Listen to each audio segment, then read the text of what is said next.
on the other day. So let's wait for the notifications. So I just found this on Twitter, so I had to save this, man. So let me go ahead and play this, and then we can go ahead and introduce ourselves from there.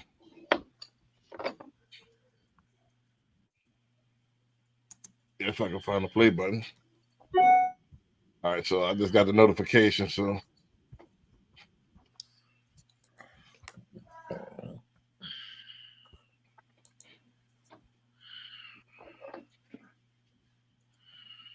here we go. This is what we look like. Can y'all hear this before? This is what black people look like all over California. It could represent black fraternities, sororities, black churches, black organizations. And what you will notice about these beautiful, educated, money black people, Aubrey, is that everybody's doing their own thing. Caught up in a Eurocentric value of rugged individualism, survival of the fittest. It's a trick. There is no power here, brothers and sisters. Willie Lynch understood this. This is where all the power is. Whether you're at the center of your own network or part of other networks, this is where all the power is. There's a beautiful African proverb that says that when spiders unite, they can tie up a lion. Yeah, man, I had to save that from TikTok, man. I thought that was a gem. I had to save that on my phone, man. So we're gonna start there. We ain't gonna react to it, but then kind of let's go and get the introduction, and let's kind of be the theme of the night, man. That web, man, that network. I always preach that network, man. That's what we're doing with this podcast, man. This is where the power at. I don't know how we got convinced in everybody's strong on their own. It never was like that throughout history. It's always been conglomerates, man, and people networking, men getting together, and nations getting together, and so on and so forth. So I don't know how we got convinced we could do everything by ourselves, man. So I don't know where we got sold on that. But CJ, you want to start it all? Or you want me to start it off? Let's see. I got y'all kind of inverted today, so let's start with CJ. Yeah, I'm on the top. Right. Yeah. Drinking up all the kids' Capri Suns over there. Upgraded. Don't tell my girls. I drink them when they're not here. Right. So, CJ, you want to kick it off on the introductions? All right. All right. All right. What's up, everybody? It's CJ, the realtor broker owner of Greenwood Realty Group down here in Houston, Texas. Give me a follow on social media at CJ Sales Texas. That is CJSELLSTX. And let's collab, see how we can help each other. Check out the website, greenwoodrealtytx.com. We have all the information on there if you want to find out what's available on the market. If you're interested in finding out what your home is worth, or if you're an agent looking to join a team, have all that for you online. So go check out the website at greenwoodrealtytx.com. Of course, we got the YouTube channel, CJ the Realtor, and we have multiple things on there. We have our Lux edition of our home tour, showing you some of the available luxury homes, not just in Houston, but surrounding areas. We have our local business highlights, business owner highlights, where we're interviewing some of the business owners locally in Houston, and a lot of other gems on there. So give a subscribe, a share, a follow, give me some comments. I need all that. And then, of course, we definitely give back. So our mentorship program, the Mansa Academy, where we teach our young men knowledge of self-improvement and entrepreneurship. If you want more information on that, go to the mansaacademy.org. Gotcha. Barry B. All right. This is Barry B. You can, if you're looking to buy, sell, or invest in real estate in the Houston and surrounding areas, you can give me a call at 832-786-1270, or you can go to homesbybarryb.com or go into Google and Google homesbybarryb.com, and you'll get all my social media platforms. If you want to connect with me and talk about your goals, I'm on YouTube, Facebook, Instagram, TikTok, Twitter, or X. I'm on all of those. So give me a message, and let's talk about those goals for the year. Gotcha. Patrick. I got you All right. queued up. Good evening. Good evening. Patrick Chevalier III. I am a financial planner, independent planner. The name of my firm is Chevalier Wealth and Associates. You can learn more about us and our process at chevalierwealth.com, CHEVALIER, the word wealth.com.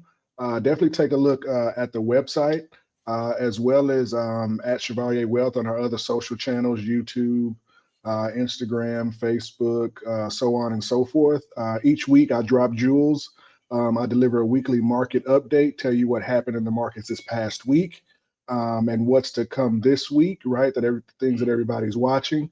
In addition to that, I deliver portfolio themes once a week, and that's where I deliver opportunities in the market based on hard facts. So you definitely want to see that if you're looking to grow, protect, and preserve your investable assets. Gotcha. All right, and last but not least, we're waiting on two others to come pop on the panel, but it's Brandon B. Dixon, NMLS 1541210 at Billionaire Loan Officer on all social media.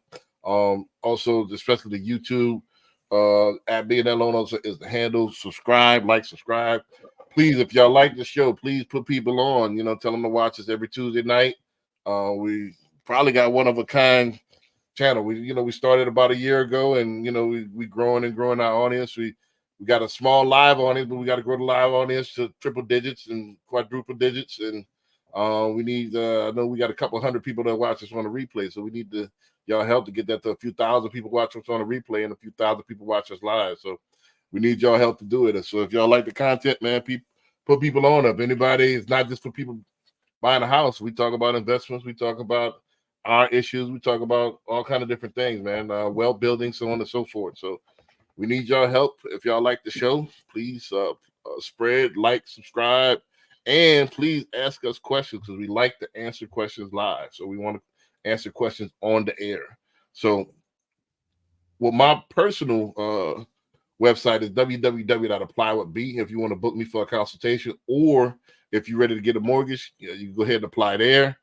Also, don't forget, if you're trying to, I'm an agent as well, licensed real estate agent. So if you're trying to sell, you need to list your house, you need to get an investment property, you're trying to lease, or you're trying to buy a house, I can help you with all of the above and the finances. So all of the above. Also, last but not least, we got an investment club. So if you're trying to mitigate your risks, if you're trying to get into the investment game, go to my website, www.cocinvestmentclub.com.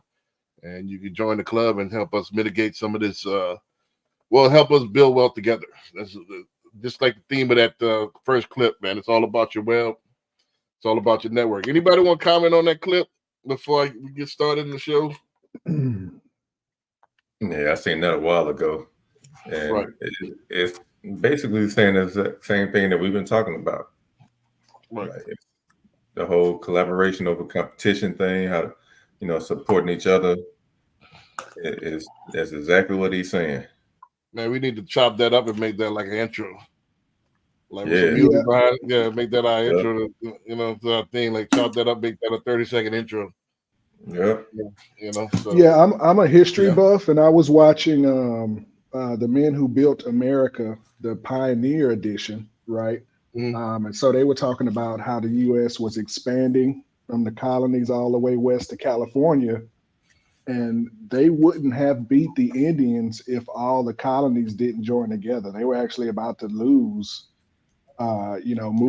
expanding out west past the Mississippi River, if all the colonies didn't come together. And so when I saw that video, that's what it made me think about. It was like, they were this close to destruction, the 13 colonies, the USA, right? We wouldn't be here where we are today if all those colonies didn't join together to attack those Native Americans and drive them back. So that's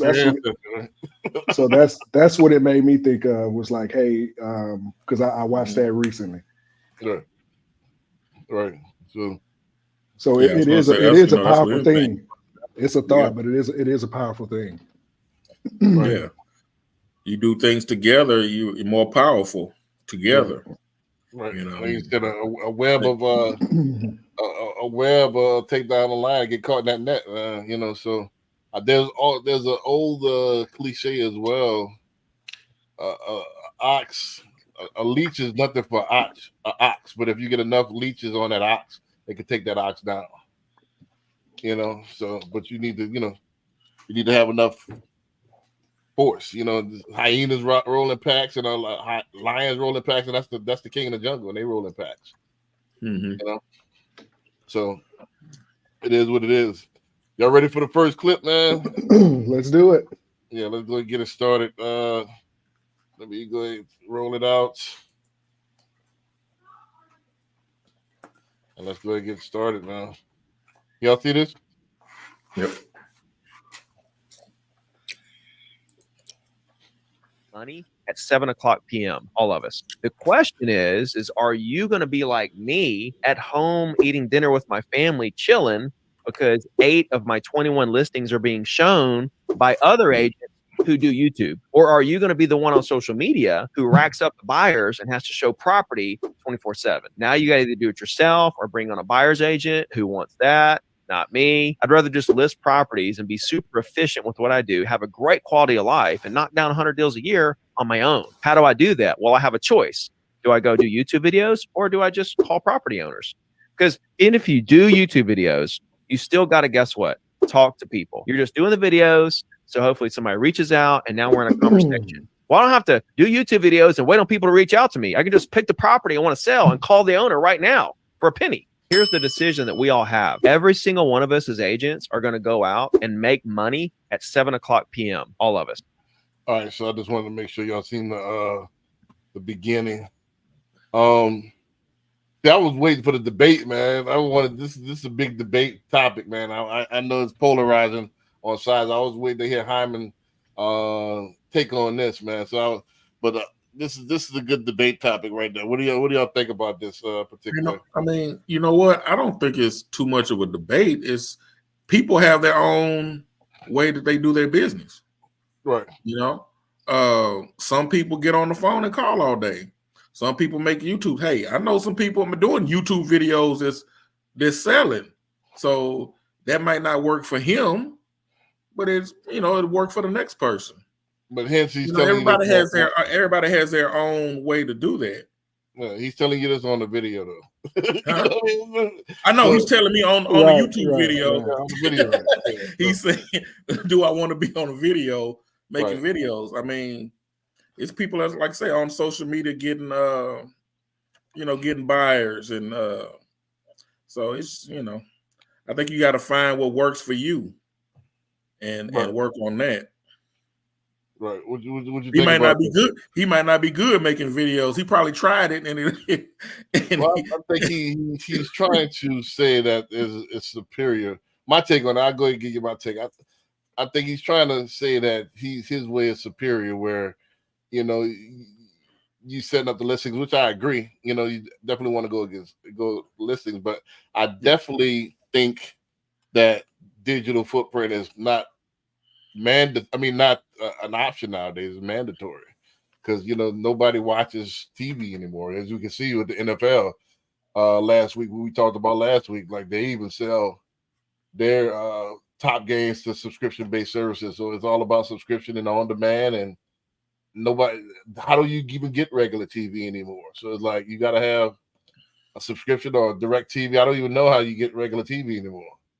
So it's like everything is social media. Everything is social media. Is tied to the hand. It's the dopamine hit. If you want to get in front of eyeballs, you got to have a digital footprint.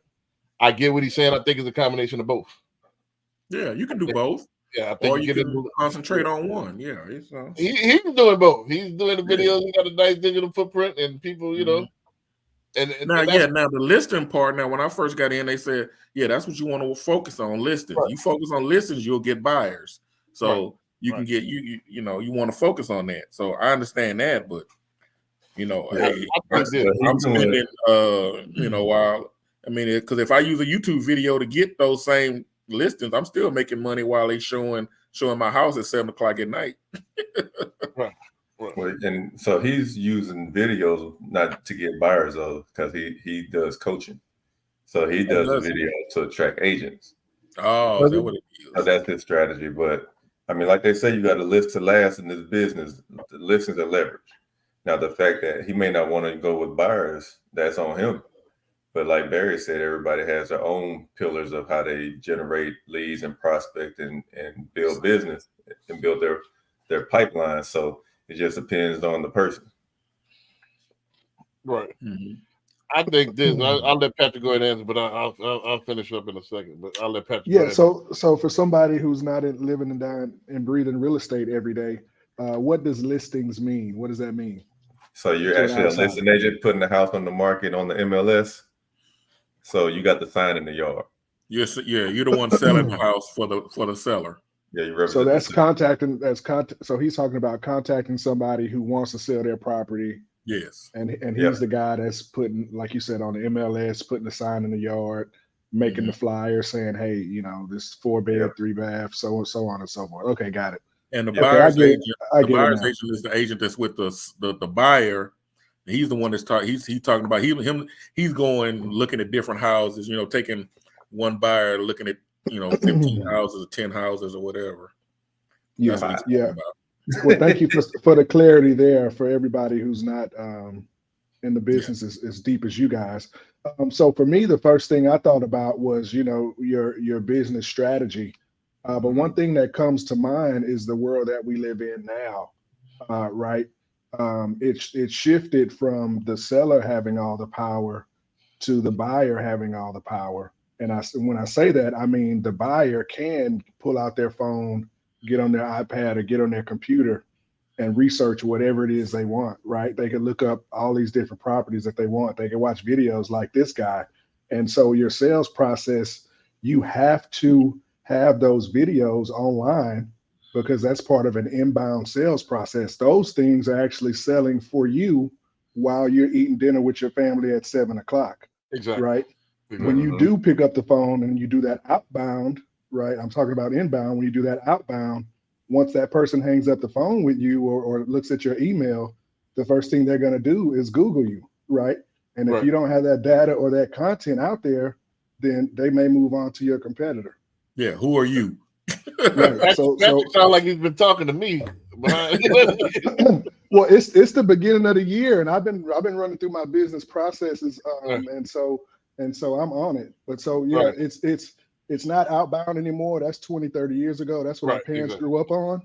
Right. It's inbound now, but you do have to do that mix, and you do have to reach out and touch folks where they are, so that they can take a look and see that education and value that you're putting out in the marketplace. Right. I'm a piggyback what you're saying to say this. With millennials, zillennials, and Generation Z, your digital footprint is like that line in front of the restaurant. If you don't have a digital footprint, it looks like the restaurant that's empty. Right. And if it is social pressure. So they want to be socially reaffirmed that you're a good choice. And the way they do that is through social media. So if everybody's commenting, you're lit, you're popping on social media, then hey, everybody can't be wrong. So that means you're a safe bet. So yes, if you have no digital presence and everything's even, everything's all the same, and somebody else does, if you don't have anything and your competitor does, they're gonna go to your competitor because they figure your competitor's a winner. And they want to go to the busy restaurant. They want to go to the hopping club. They want to go to, what everybody. The end thing is consensus. And that's what this is. It's peer pressure. So if you're not out here and you're not popping, it's almost like you fell off. I can see it too, like with how the algorithm design. If you take your foot off the gas, it's going to slow down immediately. Mm-hmm. So you got to constantly be putting it, and it lines up for this next clip that I'm gonna put in as well. But my thing is social media is a necessary. Mm-hmm. Fabian, what's going on? Now I'm gonna read this comment. This is from one of my boys here, man. I used to work with. Fabian said, "Have y'all heard of creative financing? And so have you ever done a deal like that, man? I do creative finance. I made a living off of creative financing. I'm a broker, so I have 230 different banks. I made a living of getting people approved. So, I don't get the deals that everybody else, the easy ones. I get the hard deals. So I got to get, Got to be No, but creative. let me put a sidebar on it though. When I see creative, I don't do anything that's outside of the rule book though. Somebody a couple of years back misinterpreted that as meaning creative that I'm creating stuff. Nah. Creative meanings I'm getting creative within the due bounds of the rules. Within the rules, within the law. I'm not creating.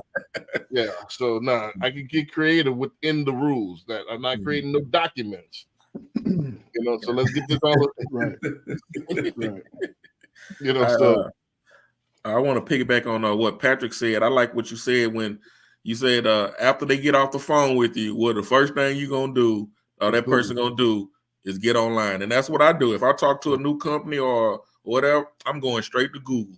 Right. To see where are you, see if there's any reviews on you. I mean, and that's what people do. That's what people do. I think it's almost like you're a creep if you don't have. I can't see your personality online. Like, man, what are you hiding? It's like I can't see you online. It's like if I'm gonna choose somebody else that's popping in that space. So you off the grid? If you're off the grid, that means you don't want to know who you are. It seems sketchy nowadays, man. Like I said, like what getting catfished out here. Yeah, it's like man, you don't want to be that guy that's made the wrong choice. So you want to choose what everybody else is choosing. So we want to see it. Everything is about showing it. That's why you got to have cameras on you at all time. They want to see everything now. This gets me to my next skit. Let's go into this next clip and keep these flowing, man.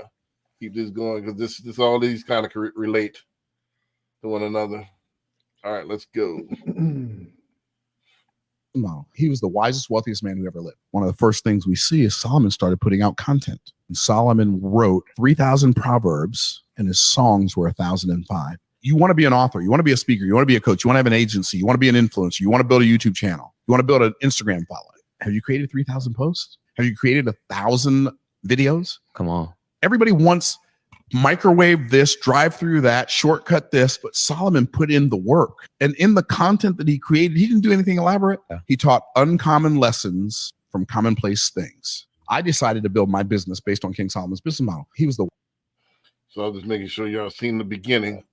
So yeah, that kind of piggybacks the previous clip, man. I think it's about putting in the work. I love that analogy, man. King Solomon, man, put the wisest king of all, pretty much. He was a workaholic. I mean, he had 400 wives and concubines, so he had to be. He's a busy dude. He had to bring that money home. Yeah, you know what I mean. So I think that's the perfect analogy of me.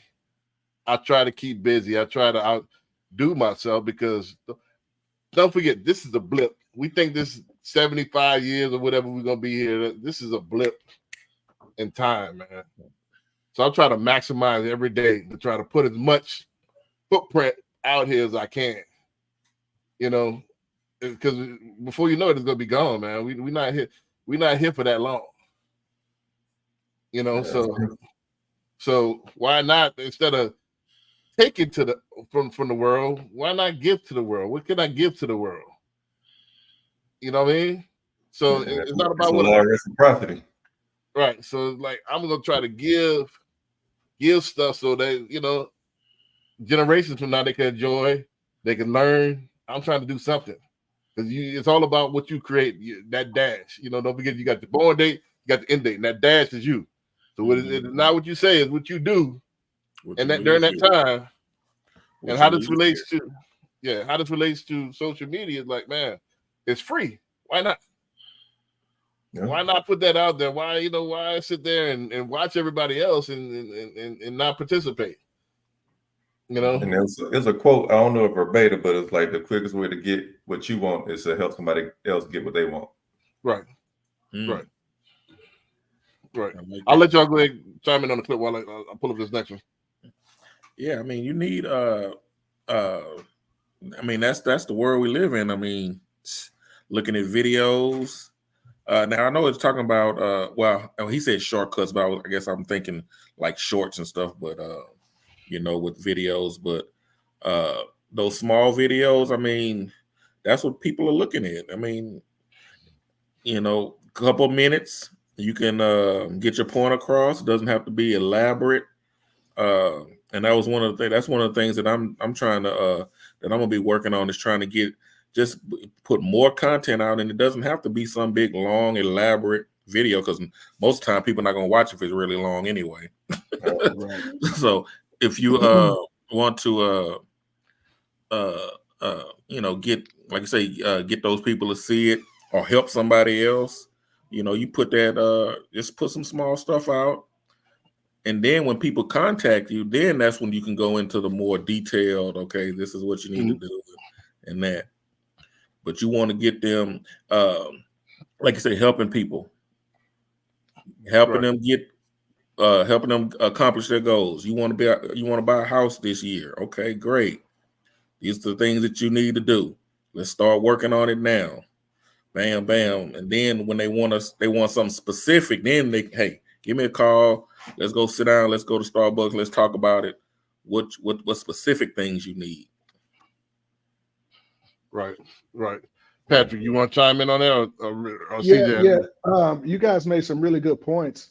What I was thinking of that you guys really didn't touch on too much was the marathon and putting the work in. Right. He talked about, you know, folks wanting that instant gratification. Right. You know, maybe do something once or twice, or maybe for a short period of time.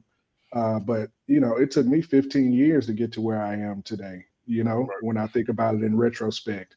And so, you know, you really gotta look at things like that.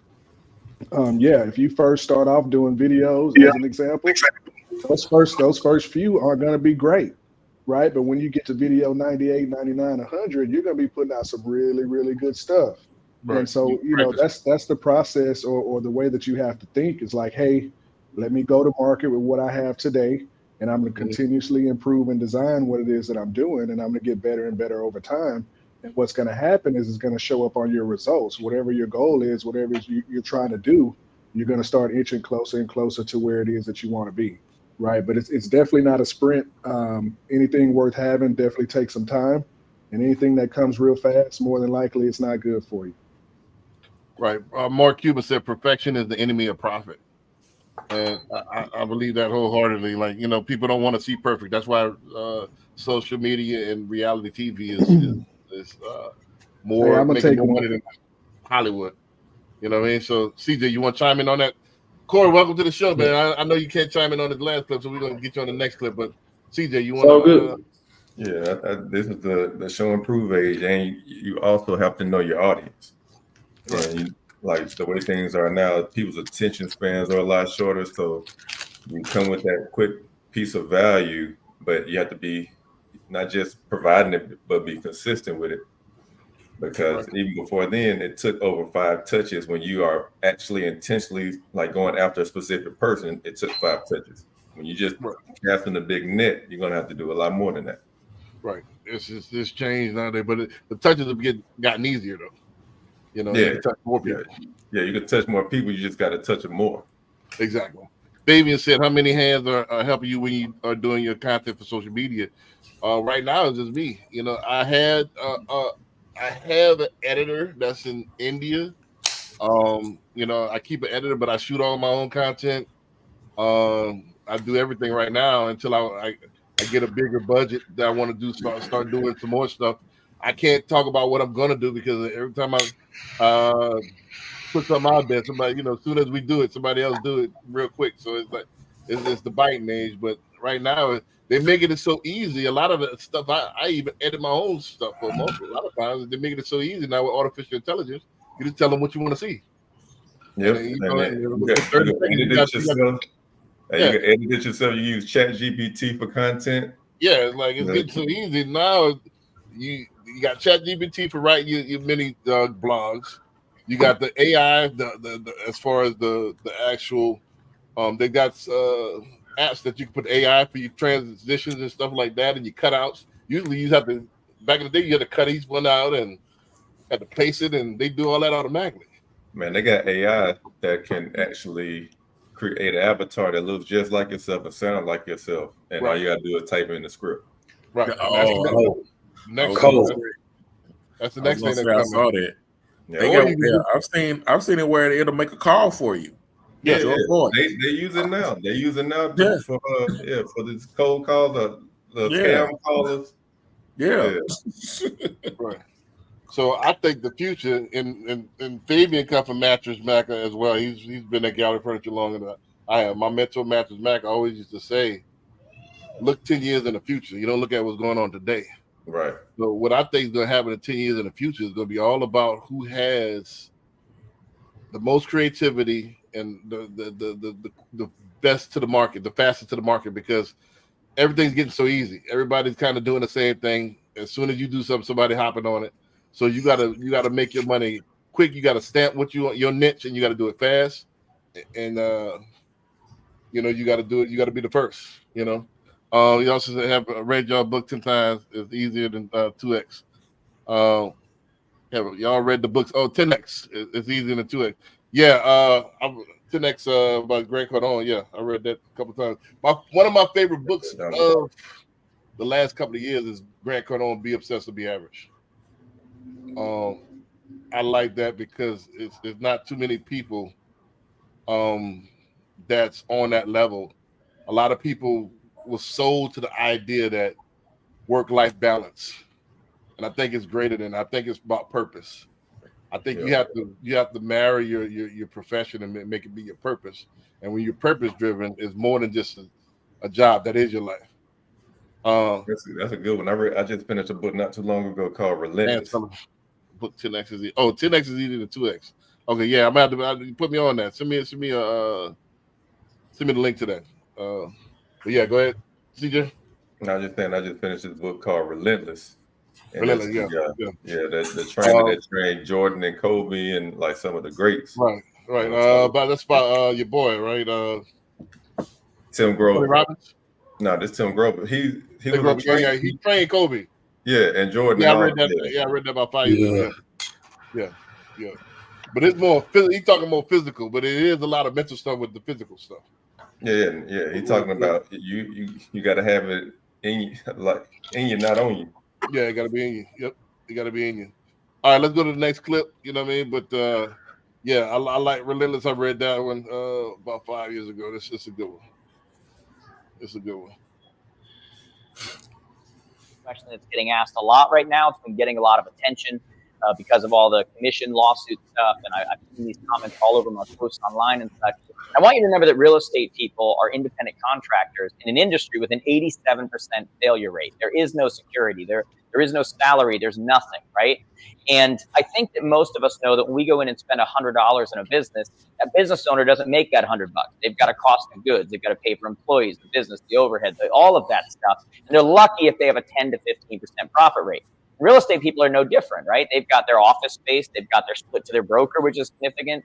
Sometimes they have franchise fees. They've got their own employees, their team, their admin, their transaction coordinator, ongoing training and coaching that they pay for, their car, gas, marketing, advertising, photos, sign installation, client parties, all of these things that add up. There's overhead and risk in an industry with 1.5 million professionals that are all chasing after the same transaction pool of just over 4 million properties they're going to sell in the next year. A little less than 3 per if everything got divvied out. So I guess what I'm saying to you is that if you know a realtor or a real estate person who you think makes too much, you might want to, instead of questioning, do they make too much? You might want to buy them a cup of coffee, sit them down and get some business advice, because they have survived and they have thrived in an industry where almost every single one of their colleagues wasn't able to make it. Buy them a coffee, give them a hug. They're worth every penny. Do real estate people make too much? Yeah, I want to get that in there because, I'll go ahead and comment on it after y'all get a comment. I want to keep that natural circle, so y'all hop in on that one. Yeah, it kind of leads to the point where when they talk about new agents coming in, how you want listings, but for a lot of them, it may be better to work with buyers because you spend a lot more out of pocket on listings. Like buyers, you're spending money on gas, but you're not buying signs. You're not doing a lot of the marketing that you have to do with a listing. It comes with a higher out-of-pocket cost on your end, which you may not get reimbursed for if, for whatever reason, that listing expires or the relationship terminates. So it serves a lot of people more if they get buyers on the front end, because you can take a buyer out, you're spending gas money, but once you start accumulating a little money in your saves and everything, go after those listings where you can really utilize that money for marketing. Mm-hmm. You want to chime in on that, Barry? You've been yeah, no, I agree with it. Especially you coming in, yeah. And I think we kind of talked about this before on one show where we talked about agents that new agents that come in into the business, maybe getting on a team or something like that. I mean, I didn't know that I was going when I got in, I was going to have to spend as much as I was going to spend. I mean, because it already costs a grip just to get your license. And then all the fees. Barry. Yeah, then all the fees. That's before you even get to open the door. So, yeah. You want to do something that's when I first got in, ladies, she just started showing me some things that are cost effective that you can do to, get your foot in the door and get in. Because listings, I mean, marketing a home the money you spend to get the lead, and then you got to spend money to get them to want to sell, and marketing signs and all that. So a buyer, like you said, you just spending really gas taking them around. So it's a little bit less cost effective for you, or a little bit more cost effective for those. It's shameful the way, it is, where it's just the way society is, It's almost as if the smaller business that you are, the more people are prone to kind of dictate and judge how much money you make on an actual deal or actual transaction or whatever the case may be. Kind of what he alluded to on there is that, if somebody makes $100 or they charge $100, somebody wants to have the perception that you're getting that whole $100, and they truthfully inside have a problem with you getting that whole $100. But they don't take into account you have overhead costs. For a lot of agents, when you go to the closing table and you got clients that actually close on a deal, they look at that closing disclosure or HUD statement or whatever it is, and they see what your fee is. They like, damn, he made $10,000 on this transaction. Man, I don't know about that, man. Next time I'm gonna have to get my license and get my own house, right? And then they start saying silly shit like that, right? So, so I think they don't necessarily understand the overhead that agents actually have. They don't understand the overhead that businesses have in general. Right. Automatically, automatically when agents get a deal, the broker got to get their cut. That's probably half, 40, 50% of that gone already. Just depending on who your broker is, right? And then you got to give another half of your half to Uncle Sam. So like that stuff, that $10,000 that you saw on that closing disclosure, that thing started to cut down fairly fast. But people don't want to see that. They put blinders on when it comes to reason. All they see is that how much money is going out the door. Which is crazy. If you're a listing agent, you got to pay yourself back for the photos, the marketing, the signs, like all that. Correct. In addition to paying everybody else their money. Right. But they judging you based upon what's on that closing disclosure. Right. Which is crazy. Yeah. Right. Corey, you got to took the words right out of my mouth. That's what I really wanted to touch on. Like, a lot of people see hey, it's tax free, and they think that whole thing is going in your pocket, and it doesn't. A lot of people, they don't want to work for free, but they want you to work for free. So and a lot of people don't understand. Like, hey, there's overhead to this. This isn't all this fluff. This isn't all this going to a Bentley or something like that. This is going to a lot of people eat off of this. So most agents you're not just by yourself. A lot of people, you have transaction coordinators, you have people that you're feeding as well. So a lot of people eat off of this money. So it's just not all at the same time as our fault that they don't know. It's a what now? At the same time as our fault that they don't know. Right. And then, like I said, you get what you pay for. Like I said, those agents that automatically discount their fees, they still stay with mom, and there's an old meme that goes around. Like, you could tell bad lawyers by the type of suit that they wear. If you got the bell bottom suit you know, and it's not tailored. You can tell that Right. yeah, Mhm. you know, With some old it's not Stacey a Adams. Stacey But you know Adams, what? On what you just said, CJ, is it really us to tell them all of that? Yeah. I How are they mean, gonna know?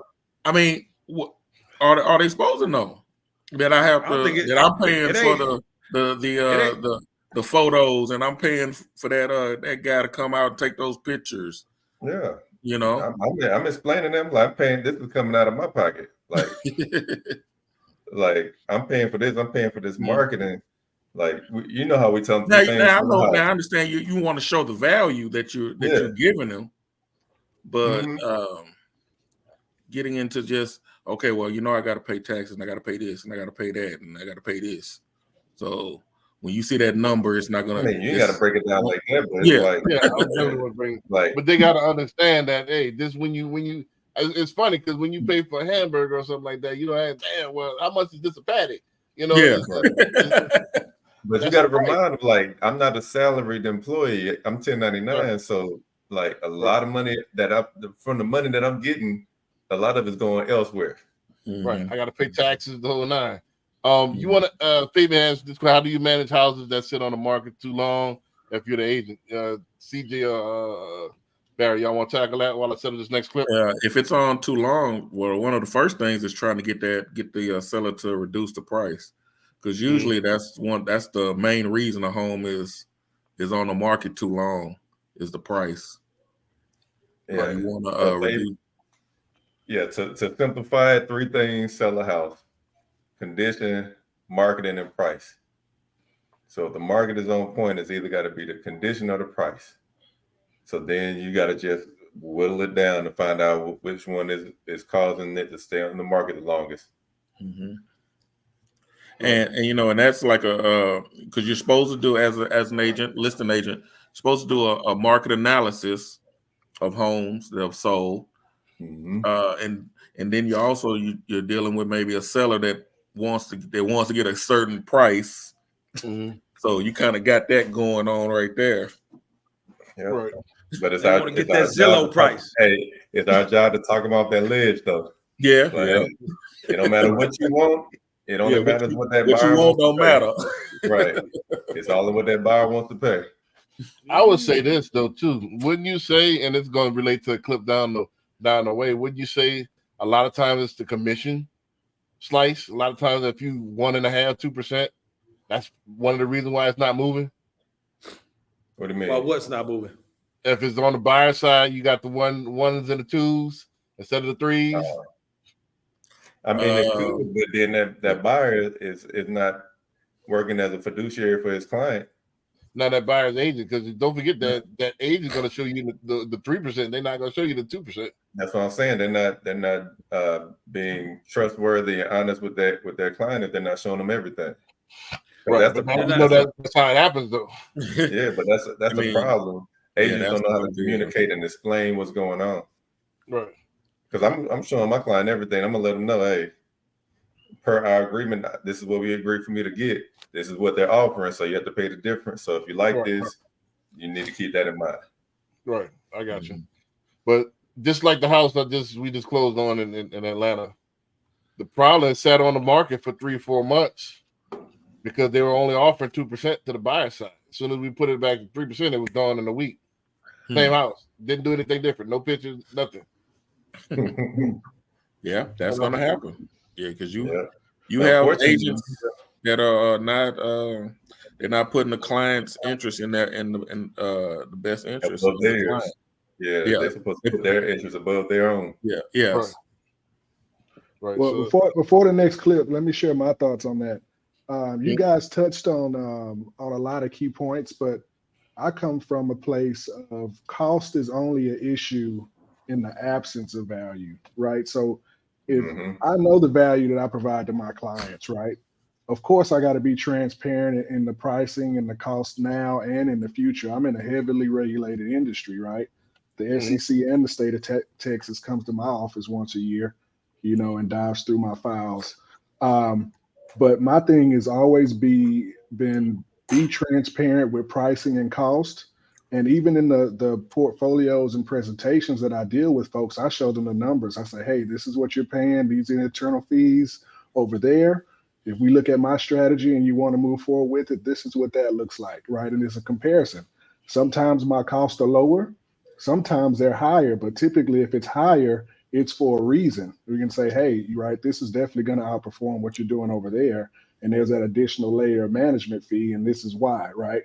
But folks, as long as you're clear and transparent with pricing with folks, and they can see and understand the value that you provide, I never get any pushback on that, right? And for the folks who actually do give me pushback, 99 out of 100 times, that's not somebody who I want to work with because they're commoditizing the work that I do. Like I said earlier in the show, it took me 15 years to get here, right? And I know I wish I could charge you more, right? but I'm doing the right thing, right? And I tell people that, so with me, you guys made all some really good points. And I'm pretty sure you guys feel the same way. We put in the work, right? Nobody talks about, hey, you don't pay me for this 1 hour of work that I do and I made $3,000, right? You paying me for the 15 years it took me to get here to be an expert in my field and deliver these strategies to you so you can reach the goals that you have for yourself, right? And so you gotta account for that in addition to those overhead, those fixed costs, so on and so forth, the cost to do business, right? We're all business folks. We know how to operate, right? We know how to run our business as a tight ship and make money. But at the end of the day, we provide value, and that comes with the cost. If you don't see the value, go to that guy down the street, who's half price, and see where you end up. Yep. And another issue that I think is agents that take these listings, they don't have these conversations with their clients on the front end before they even put on the market, because we can't predict the future. We don't know what buyers are willing to pay for your house. So if you're not talking about having a strategy for, all right, if it does not sell for this price and this amount of time, we need to adjust it.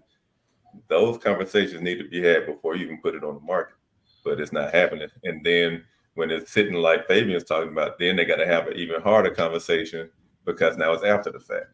Mm-hmm. I think it's to piggyback off what CJ said, is especially in the service industry, which is what we in. You got to set the expectations for what could happen. You know what I'm saying? I think a lot of times, a lot of sales people, whatever, we only harp on the good parts of it. We don't tell them, okay, well, look, these are the possible pitfalls or these are the possible issues. When people hear about that up front, what the possible issues are, when it comes up, you don't have so much of a kickback. Oh, okay, I remember we talked about this. Okay, I remember that. But when you say, oh, no, it's all daisies and roses out there, you know what I'm saying? Nothing's going to happen. This is going to be so. And then something comes up. We're going to sell it like crazy. Yeah. And then something comes up, you know what I'm saying? Then now they hold your ass to the fire because they pissed off because their house hadn't sold or the transaction didn't go the way that you claimed it was going to go. So just to piggyback off him, I think setting expectations is an important thing, especially in the service industry. It's very important. That Fabian could attest to that. That's Mattress Max selling. That's 101, man. And you don't run from it, you run to it. We sell more off the floor stuff than probably anybody in the nation. We call it market sample. So we sell, hey, what you see is what you get. Sell what's available today. So I point out all the scratches. I point out all the flaws. Because hey, you see it, this is what you're gonna be at the house. And I do the same thing with real estate. Hey, this is the good, the bad, the ugly. Because if anything happened, hey, remember we talked about this. We talked about this before, so it's not a surprise. So I'd rather be up front and be the bad guy than be behind and then have to explain it. Some people sell like that. Some people sell like it's all rainbows and unicorns, and it oftentimes come back to bite them. You got to tell them straight up.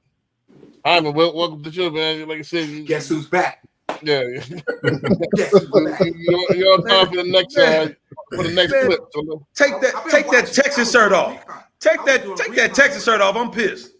Them boys didn't show up this weekend. I'm a little hot with them boys right now. No. Baltimore's best team, man. Yeah, they did. Hey, look. I think they exceeded expectations this season. You know what I'm saying? They definitely did. No doubt. So Hey, man, CJ, do you know when you click on the link from your Facebook page, it takes you straight to YouTube? Or Yep. does- You did that on purpose? Yeah, because my LinkedIn ain't connected today. Would All right, can y'all see this? Yeah. Yep. Yes. It's small. Three. Sure. I think EXP is a scam.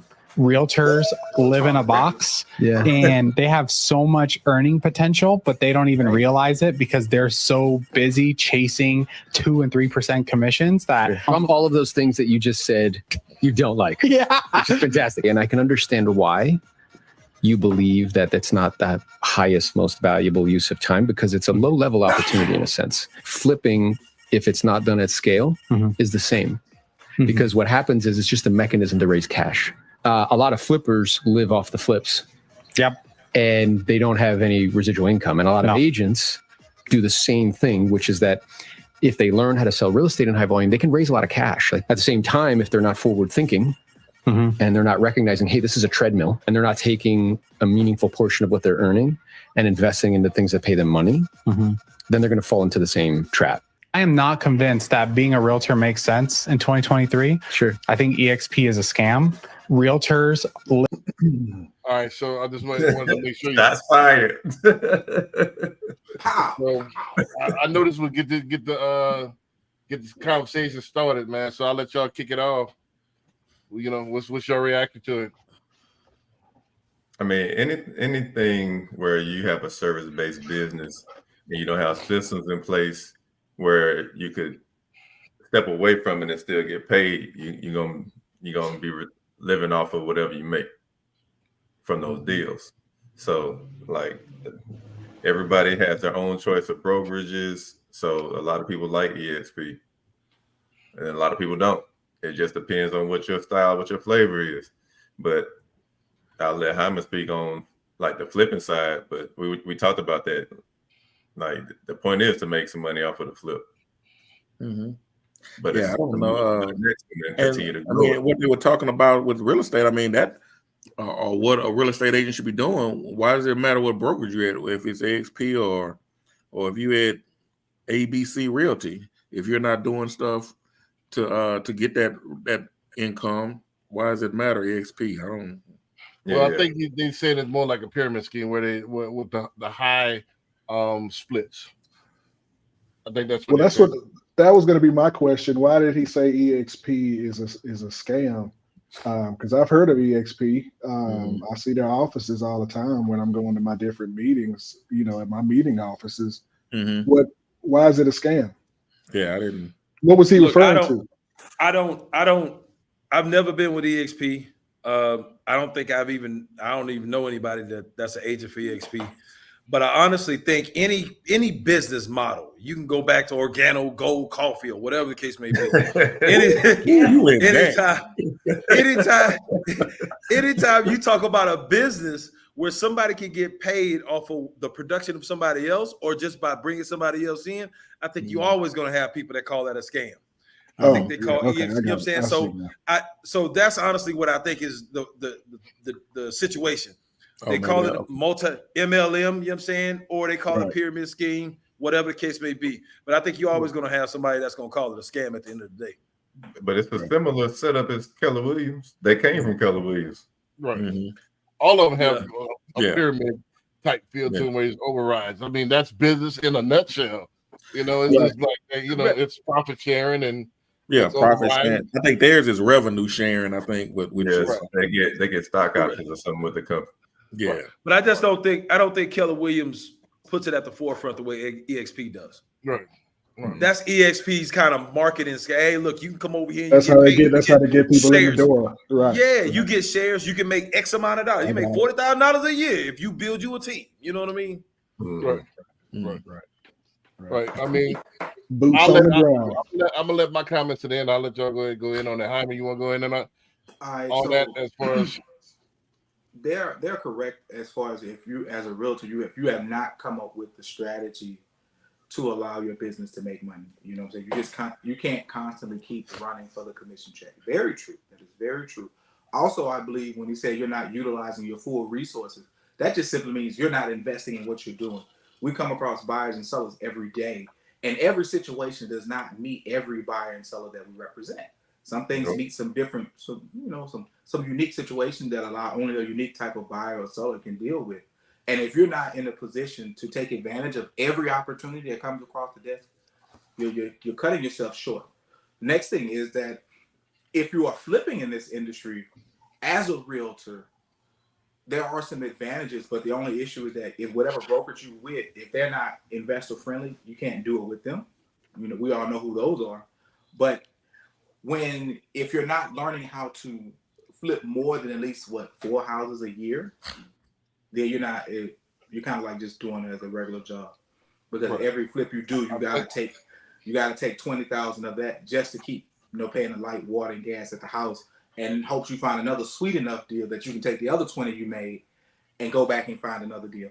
So that's in the retrospect as far as not being able to scale it, and as far as the amount of money you make, because some of you guys probably don't know, the average flipper who does well, I'm gonna just say that does well, they're making $25,000 in profit per deal.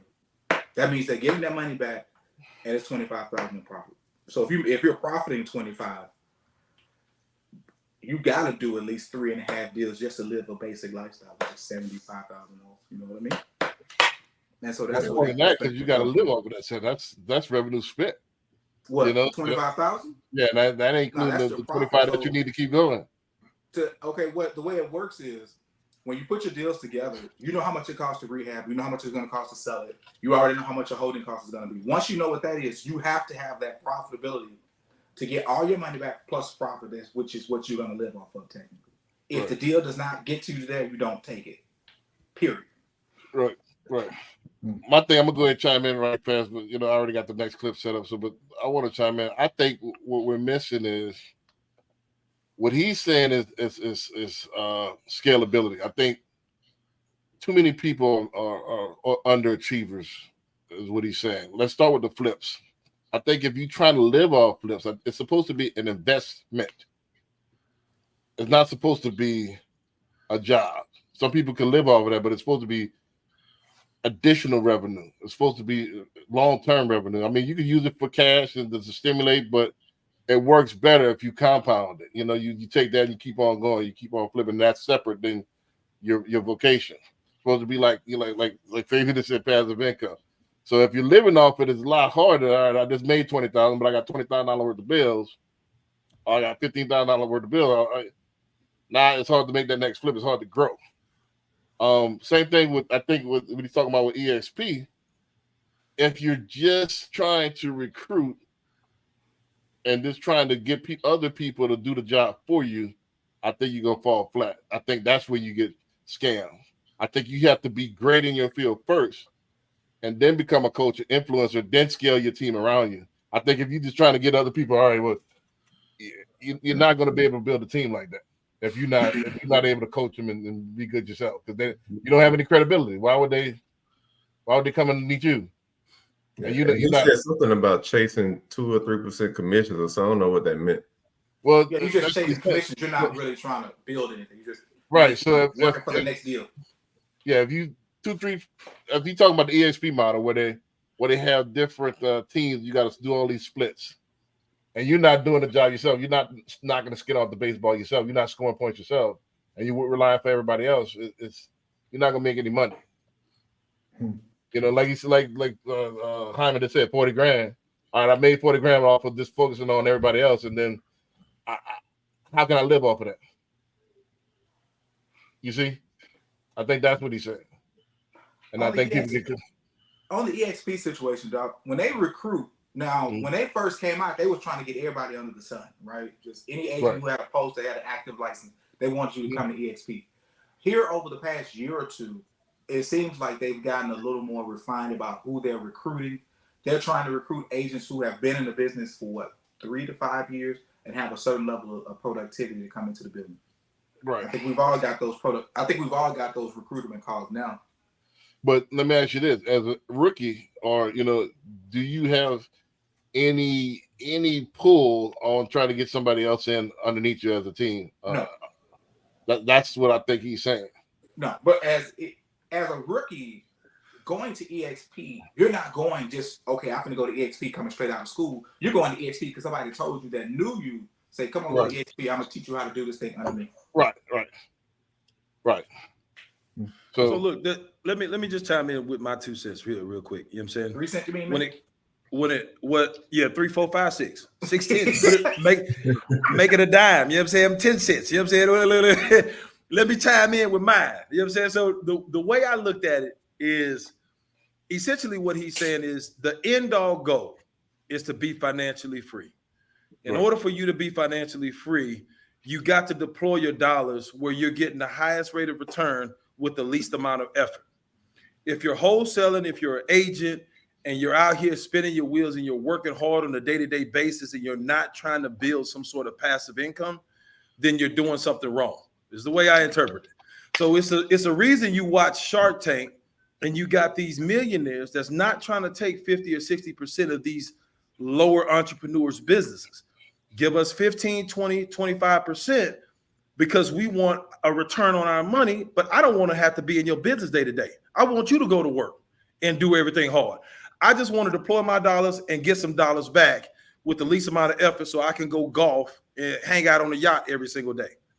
So to me, what I read from it is that if you out here hustling, which is nothing wrong with hustling, nothing busting your ass on a day-to-day basis. But when you get that money, if you flipping houses and you get that $40,000, are you going to buy a rental that's giving you passive income? Or are you going to buy a business that's giving you passive income? Or are you taking that $40,000, putting it in the marketing and going out there and spinning your wheels for some more wholesale deals? Right. Mm-hmm. That's just what I interpreted from. Right. And I second that. That was what I picked up from the second gentleman when he was talking. You gave $1 on that one. The thing is, if you're living off commission deals, and I have some colleagues in my business that work that way, they only sell specific products, right? That's all they do, and they get a nice commission. That's a hell of a roller coaster to be on, right? Because you don't know where your next dollar is coming from, right?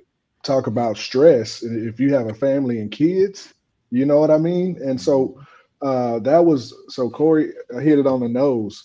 You know, when you do get those nice paydays, right, once a quarter or once a month or however, whenever they come, right, you do have to put a portion to the side somewhere and, you know, and let that grow for you while you continue to, you know, to chase those commissions wherever they are.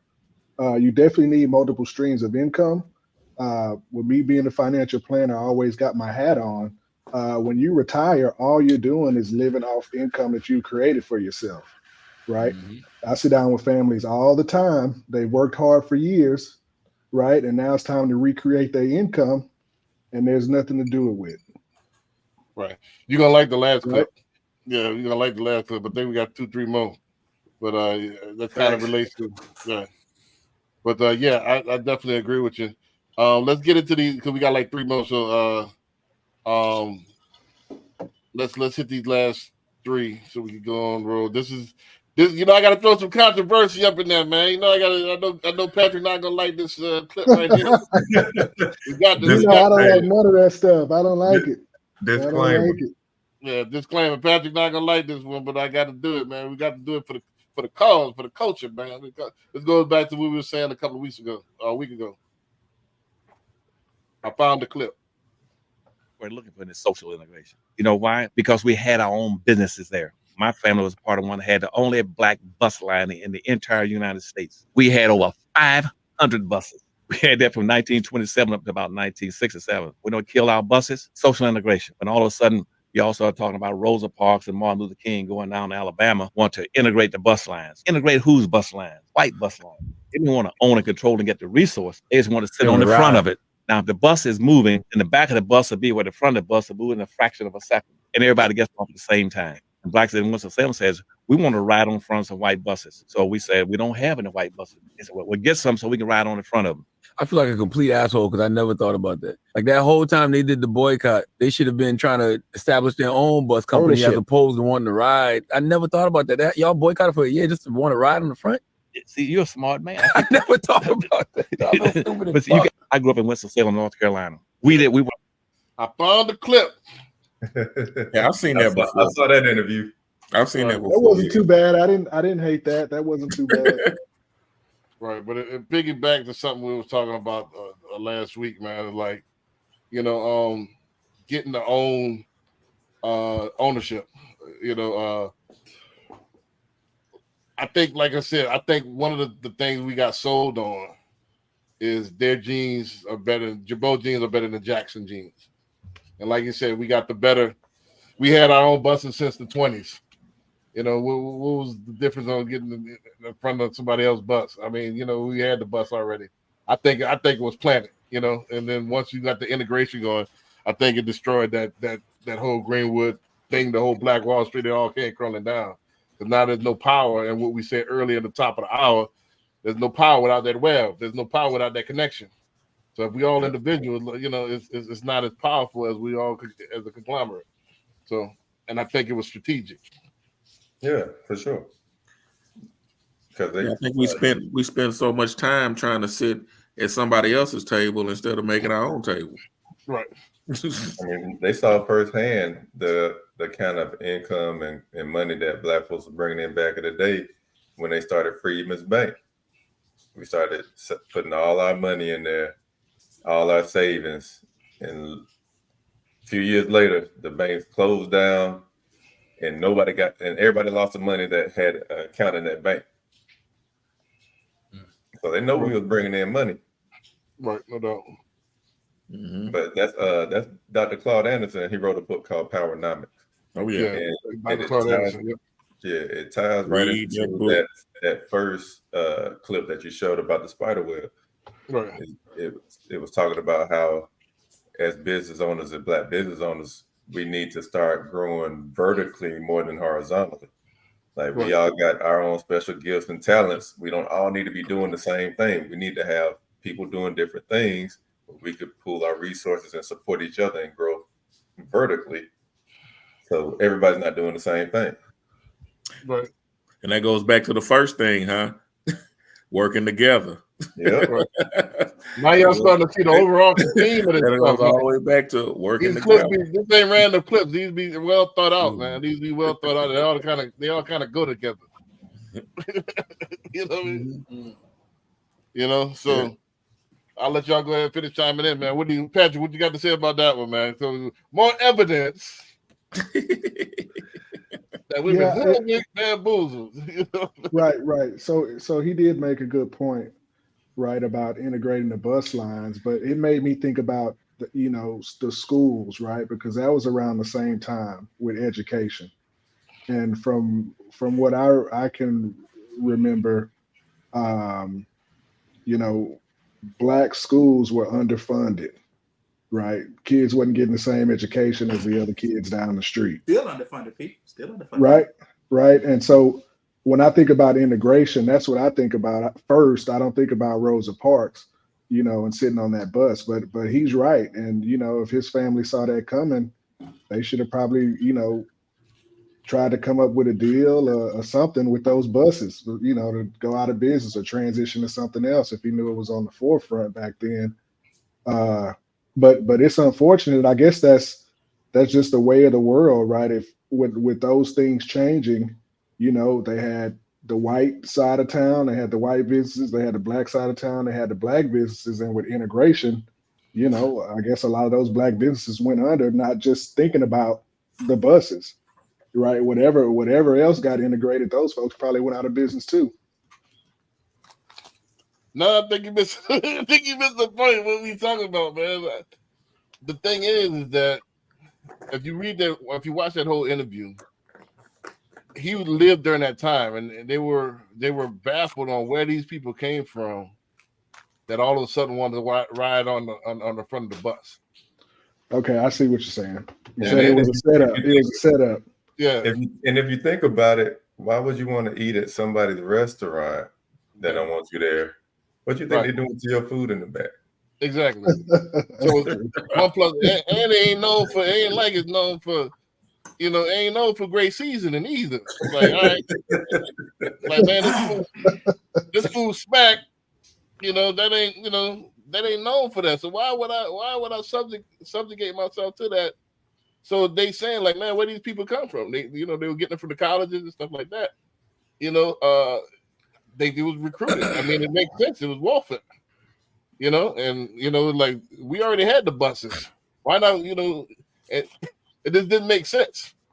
So if you look at the whole interview, it's like, man, where these people come from? That's pushing for the boycott. Got it. So he's saying all those folks were a plant. Okay, so the idea, I want to address the food thing, right?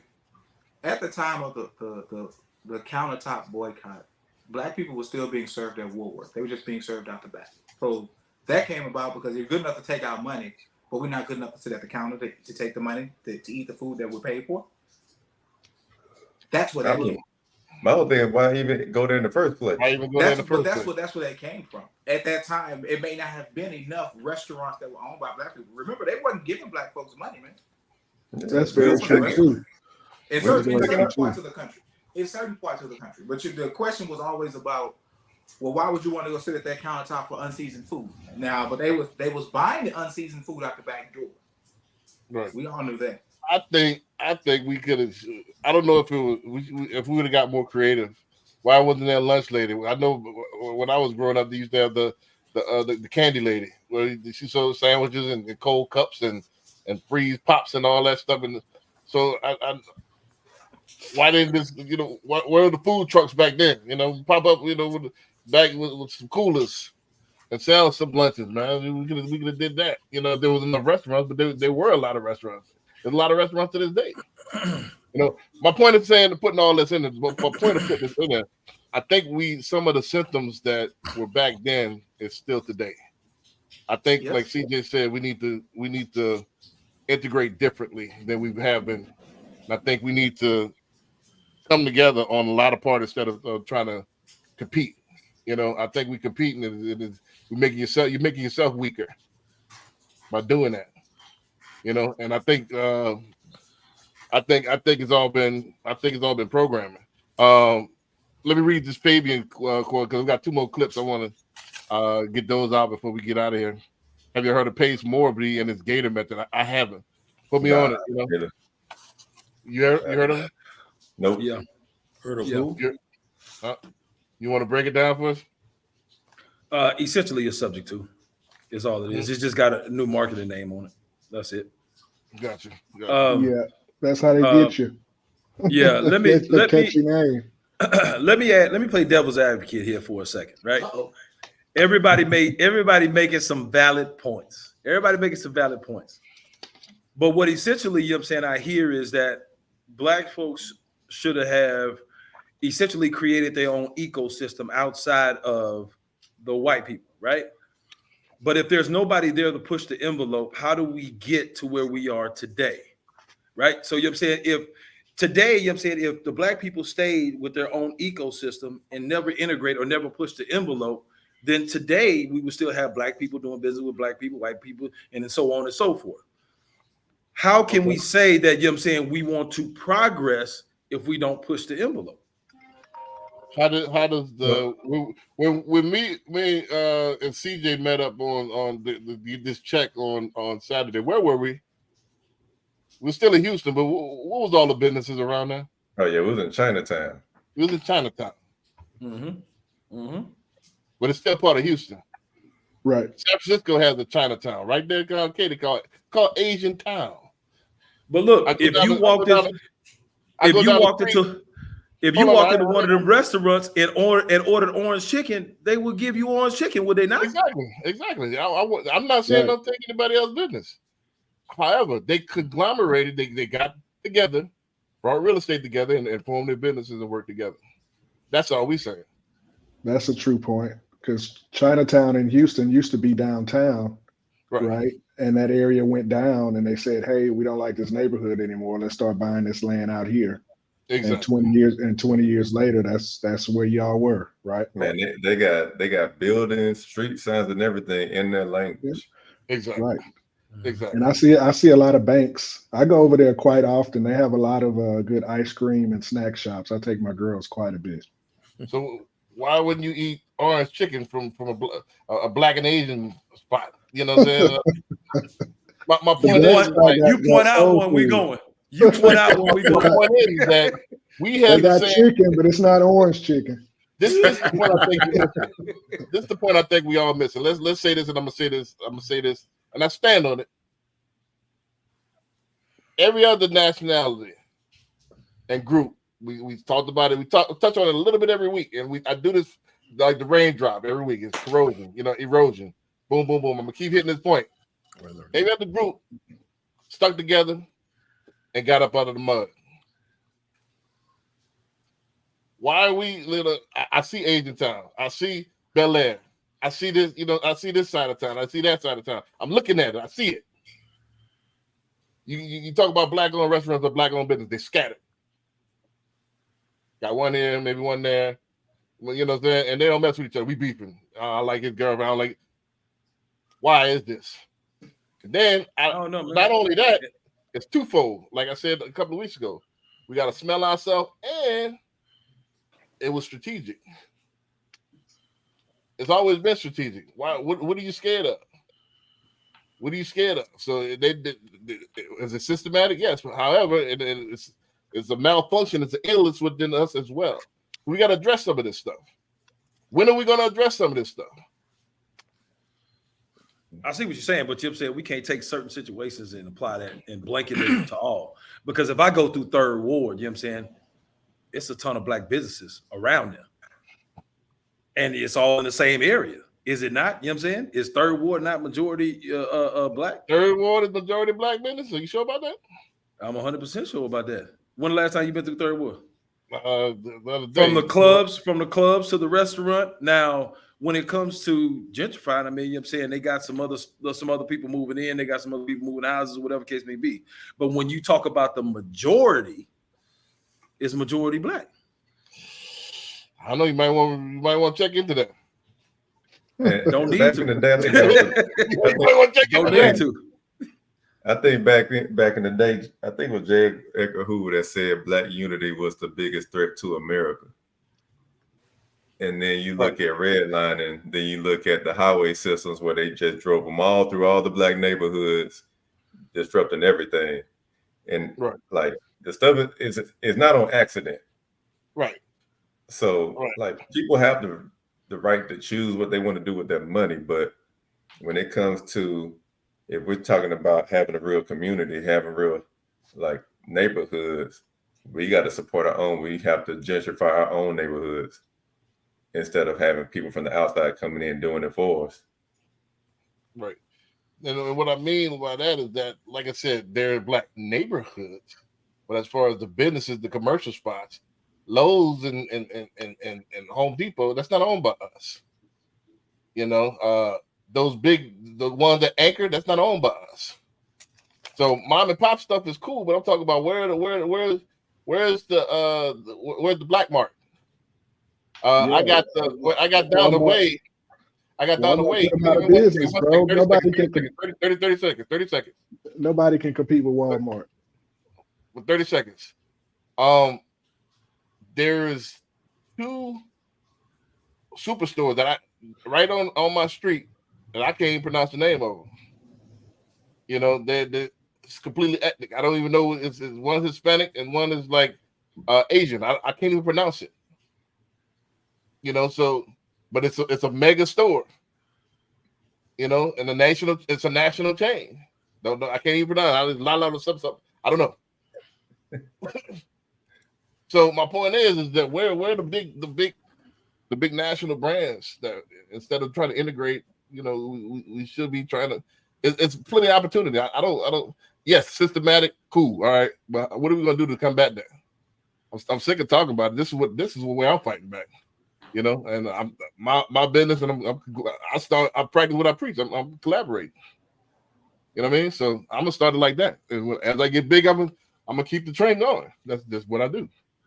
So yeah, we just gotta be more intentional with our spending. Like the way it is now, like you said, all the businesses are spread out. So, and we're in the age of we want everything right now. We won't get a next day Amazon shipment if we buy from an online black business. More than likely, it might take a little time to get it. Yeah, we might not have that access to it like in the vicinity, so we may have to look a little further out, but it's all about being intentional with it. When I first moved back to Houston, I was living in close to Hiram Clark, what they call Black Bottom. And even in that neighborhood, it's not all black. You might see one black business, then you see Arab business, then you see Pakistani business, then you see something else business, then you might see a Hispanic business, then you might see another black business. I've never seen it where they all clumped together. You know, you got to show me that. You know, Go through Third Ward, you'll see it. Again, I was right there at Black Bottom. Show me, give me one. Go through Third Ward, man. Hey, look, man, get out the house, hop in your whip, go through Third Ward. Hey, but you ain't gonna see no Frenchies in Chinatown, though. Right, that's what I'm saying. How many was the whole strip mall? Further owned by us, operated by us, and it's all black owned businesses. Right, they're out there, but you're right. They're not clustered. They're spread out. See, I think we still got our head to say there ain't that many. If there's maybe one or two, if that, and then if we do own the strip mall, not all black businesses. They open it up. Mm-hmm. So yeah, we got to really do your fact check. Let's get. We can do the fact. Man, we you can can't. do the fact. When it boils down to it, you know what I'm saying, there's no business owner, black, white, Mexican, or whatever, you know what I'm saying, that's going to actually turn down business because of your actual culture. Right. Right. And that's not the right thing to do either. That is illegal. You know what I'm saying? So I get what you're saying. I get what you're saying ideally, but if a black person owns a strip mall, they can't turn down somebody because they're not black. It just it's illegal. I think you went to the extreme. Who said anything about? But that's what you asked. That's what you said. No, but I'm saying, I said turn down people because of their ethnicity. Come on, knock it off. No, you were just saying that how many strip malls have all black, but exactly. But what he's saying is if you own a strip mall, but if you own a strip mall and you get somebody that's not black say, "Hey, I want to put my store right there." Yeah, that's what I'm saying. Which is going to be majority of the time. That's my point. If you do see a black owned strip mall, they're gonna open it up. See how you be arguing for the thing? It don't make no sense. You arguing, you shadow boxing yourself. You punch yourself in the face. I don't think so. I don't think you understand it. I think you're not trying to understand because you're trying to make a point that ain't really a point. Right. What I'm trying to tell you is what I'm trying to tell you is the realistic view of what you're saying is not truly realistic, is what I'm saying. No, but you're trying to all the business. So tell me this, B. How does it happen? How does it happen? A black person on the strip. A black person on the strip mall. How does it happen? Show it to me. How does it happen? Show it to me. I'm asking you, how does it happen? How does it happen? Show it to me. How does it happen? President, show it to me. That just proves my point. You just talking out your ass with no back plan, with no plan, with no plan. I'm asking you, if it's realistic, how do you make it happen? How do you make it happen? I'm asking you, how do you make it happen? No, you avoiding the point. Show it to me. There is my point is this is your view. This is your view, B. Tell me, how do you make your view happen? Hey, B, do it this way. B, you own the strip mall. How you gonna make it all black? Please, just tell me that. How did they make it all Asian? How you make it all black? How did they make it all Asian? How you answer a question with a question? How you do that? How you answer a question with a question? Oh my goodness.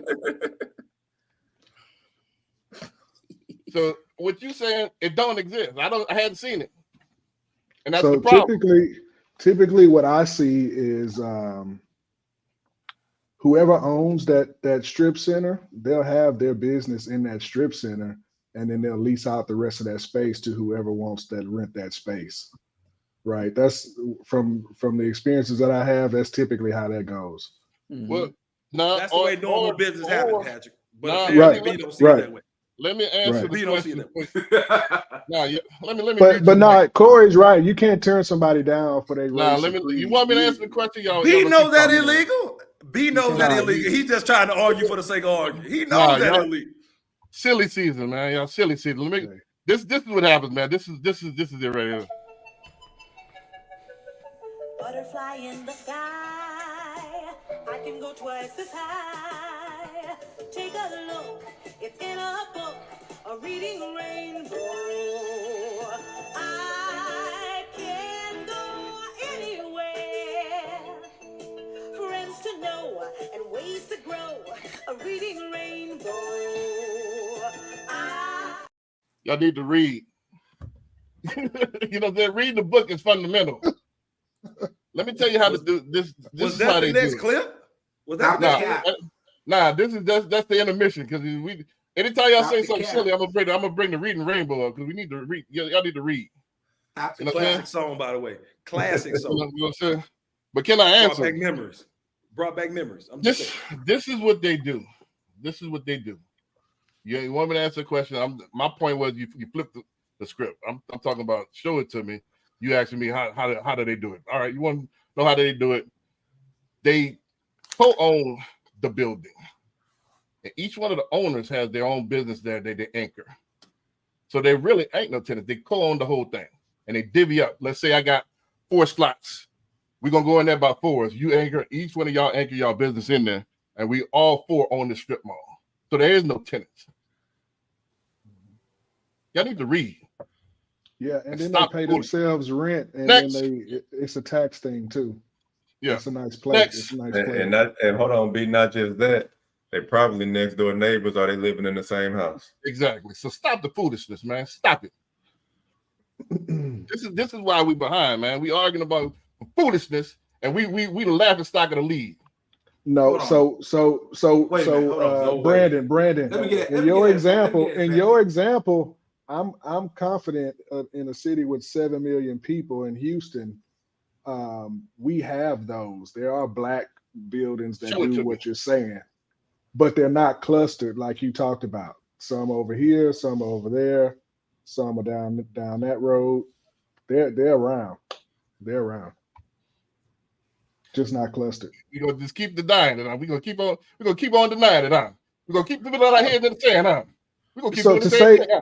All to right, say hold that on. none of them don't exist, that's not We reasonable can't- either. Right. Can't take an inventory of every damn building in Houston. You know what I'm saying? Right, Like, that's right. crazy. Hey, Next let me clip. let me Next add my clip. 2 cents like I had 2 cents. Let's do it like this. There are 6 of us on this panel.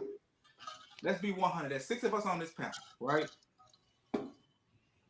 Brandon B. Dix. Out of this 6, which 4 of us would you want to do business with and go get a strip mall with? Anybody that's willing to do No. And it's 6 of us on here. What 4 of us? Ooh, would that you boy be want? tap dancing. Man, boy be You tap want dancing to around go the and do question. business with us to go buy a strip mall, B. Anybody that got their money together. That's terrible business decision, right? Fuck that. Classic Anybody B that got answer. their money together. No.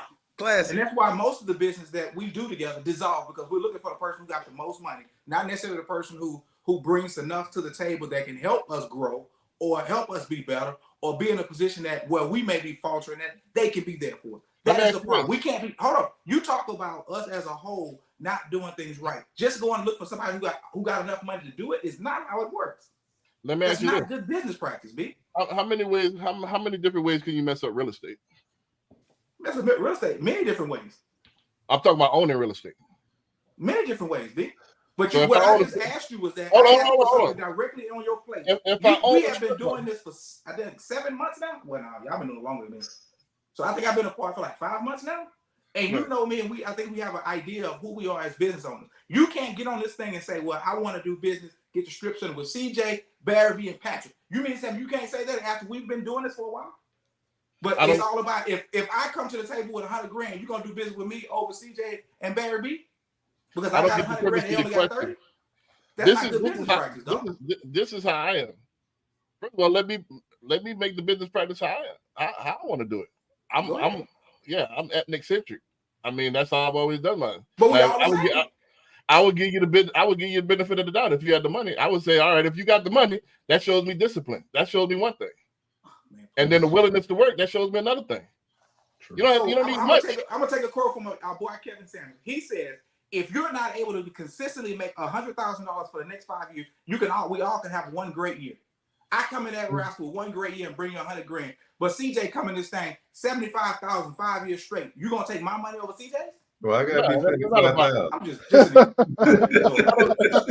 but you see what I'm saying? That's what I'm Your I'm question questioning is your flawed. decision when you talk about how we doing it, but that's our problem. We too busy worried about the That's dollar. messed up, dog.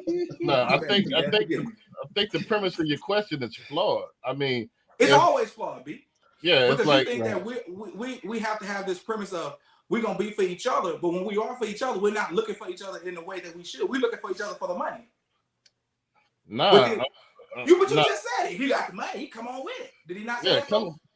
That It is shows what he me a couple said. Did he not? things. CJ, That is what he did your boy said. say now? If he got the money, I'm gonna find something for you. I can No, do we got- business. Yeah, I'm gonna Don't find you something. play for that goddamn Reading Rainbow shit again. Let's go to the 'Cause next I know video. it's coming. Don't you play that shit again. Let's go to the next video. I'm gonna find something for you if you're willing to bring the money in, and I can find something for you to make money. Look at my You know? 3 cents, B. I'm done. Hold on, I saw a dime in there. Did I throw it down in my bad?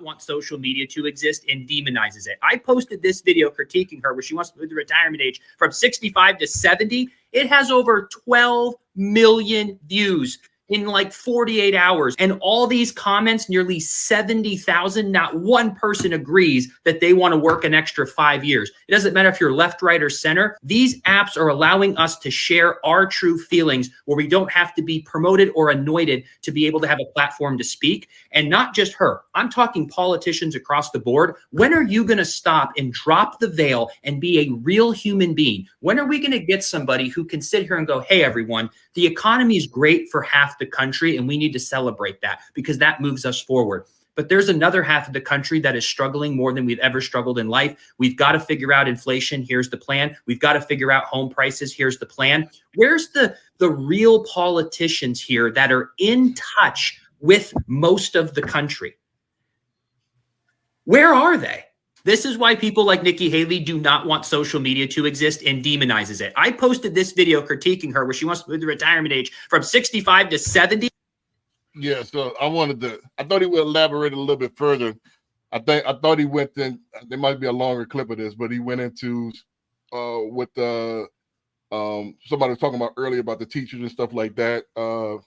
That teachers only get like a $250 credit for taxes as far as spending for supplies and stuff like that. So, and teachers and cops and stuff like that don't get any real tax breaks as opposed to like some of the politicians get all these tax breaks and stuff like that.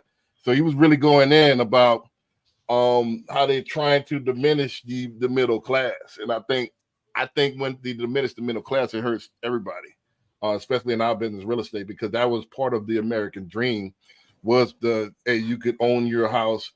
You could dump that money into the house with inflation and stuff like that. You could use that house as pull money out, or you could use that and or get pull equity out and get other real estate properties. It goes to my next clip the last clip I'm about to play as well. So I think when they shrink the middle class, I think it hurts America. Period. Oh, yeah. You gonna have rich and then you have poor. Right. And the ones that were in the middle class, the majority of them gonna be in that poor category. Right, and the middle class pays the majority of the taxes, right? Yep. So it's gonna show up on the other side as well, right? And infrastructure and things like that, schools, roads, all of that. National renters too. So that moving retirement age to 70 is an entire discussion.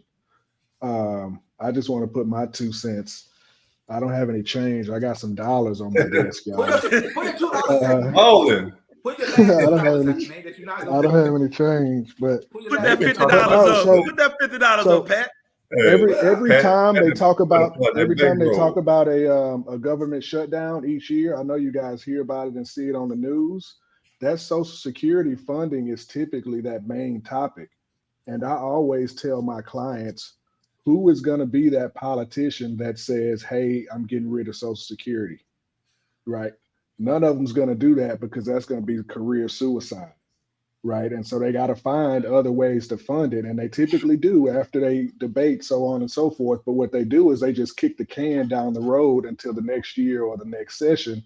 And then they say, okay, hey, how are we going to fund it, for next year?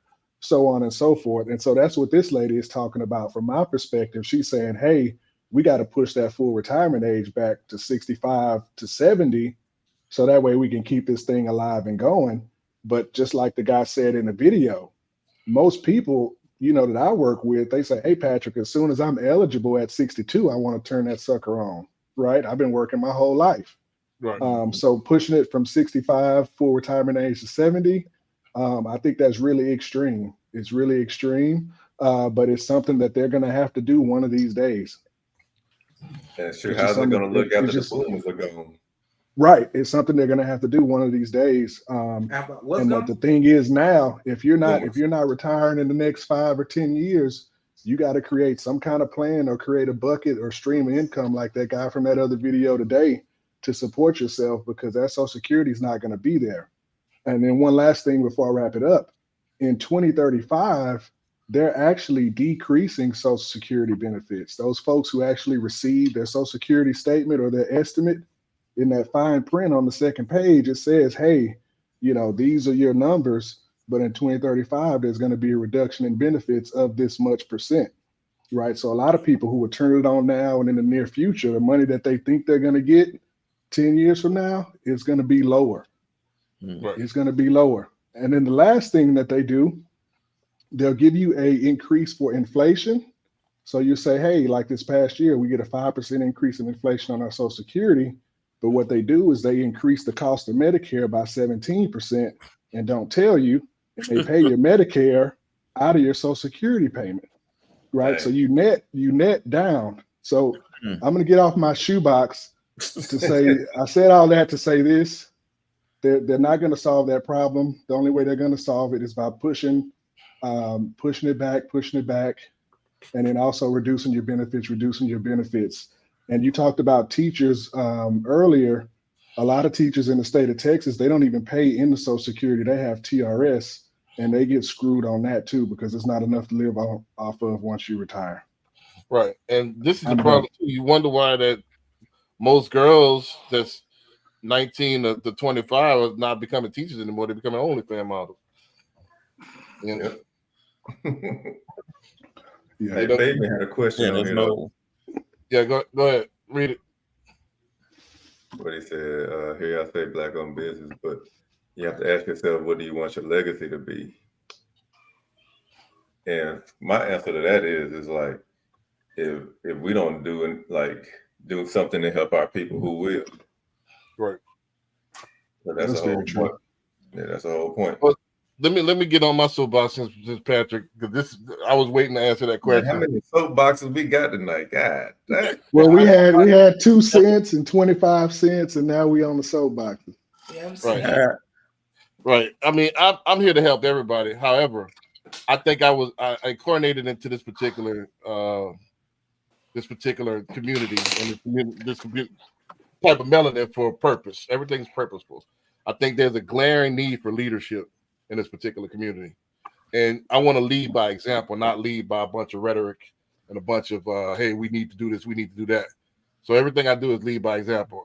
I get men together, I get people together. We need to move on to one. We try to get them to move on one common cause. If we don't do it, our leadership is now, we Gen X for the most part, and millennials. It's time for us to lead. I think our pops dropped the ball, during that civil rights era. A lot of people, integration. We got the front of the bus. We now we get served at the front of the restaurant. However, we neglected our community. This is what Kanye is talking about, that he's jealous. We have all the talent. We have all of the talent to dominate every industry except monetary and except communal. And I think we have the capability. We just don't have the leadership. So what I want my legacy to be, I want people to, when I'm gone, dead and gone, like, hey, he did it not only for himself, but he did it for his community. He didn't think of himself because I made my first million when I was 27. I've always had money. I stay with money. That's easy. It's easy to make money. But how many people I could put on to make money? How many people I can make like me? How many people I can make successful? That's what it's all about. Because I can sit at home and eat Uber Eats all day and eat good and watch. I can do that. I've been doing that. That's easy. But how many people I can put on? That's what I want my legacy to be. And yeah, everybody.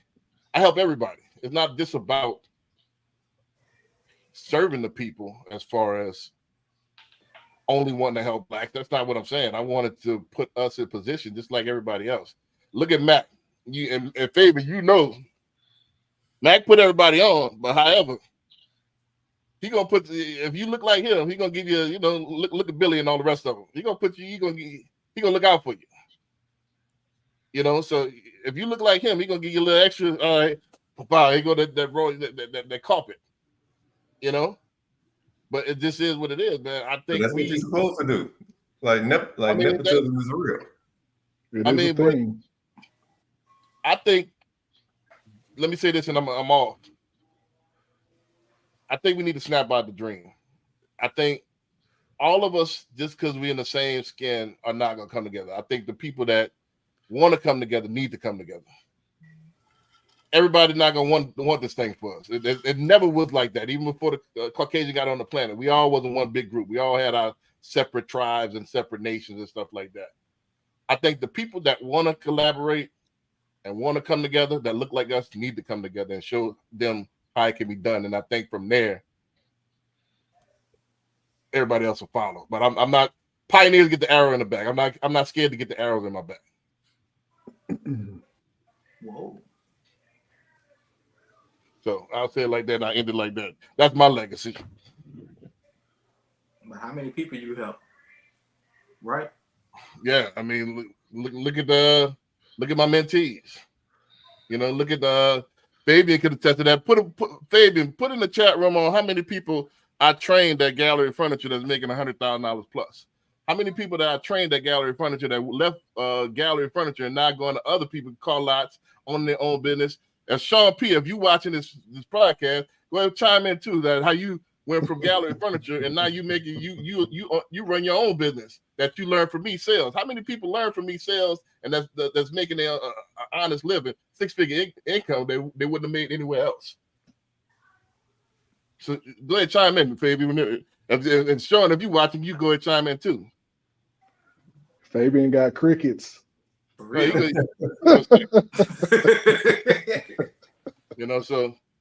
tell them how many. I hear what you're saying. So okay, 15 to 25. Okay, all right. It was more than that, but I go ahead and give them that. Right. I do what I do to help people. I was a student of finance. I love finance. I always wanted to be a stockbroker, so I went to school for it. But my thing is that I'll serve whoever I know that I can help and who's willing to accept my help and guidance and partnership, right? So I'm with you. I'm with you there, B. But then after that, creating that legacy is my thing. Is I'm going to try to support all the causes that I believe in and try to do good in this world and just put out good karma. And so for me, that's the legacy that I want to leave, right? No matter what that cause is, if I believe in it, I'm gonna support it. Right. If you don't stand for something, you're gonna fall for everything. You got to stand for something. Who are you and what do you stand for? Right. That's what a man is. Right. Here's what I want my legacy to be. I want my legacy to be like this here. I want Barry B's great-great-grandchildren to say, that Lemons, that was a good guy. I heard about it. My great-great-granddaddy said he was a good guy. That's how it works, baby. That's how it works. Yeah. That's how it works, though. Really. Right. Touching others and helping others, helping somebody other than yourself be what they can be. Right. I think if not only what I've done so far, but what I game plan to do. I'm answering Fabian's question, but ask yourself if that legacy is going to pass from generation to generation. Not only what I've done so far, but my digital footprint, and then my books that I wrote, stuff like that. Also my other esoteric stuff that I published and stuff like that. When people look back, yes, I wonder if it's going to generation to generation. Also, this with my own child and stuff like that, implementing that. Also, I think if we one of the first to do this, and we get a successful group of men together of color, and no man, I'm not saying just black, but of color, together, that's putting people on. Of course, that's What going color to you want to be, B? I mean, it don't have to just necessarily be black. Once again, y'all about that money. The other color ain't got enough. The other color might have a little more.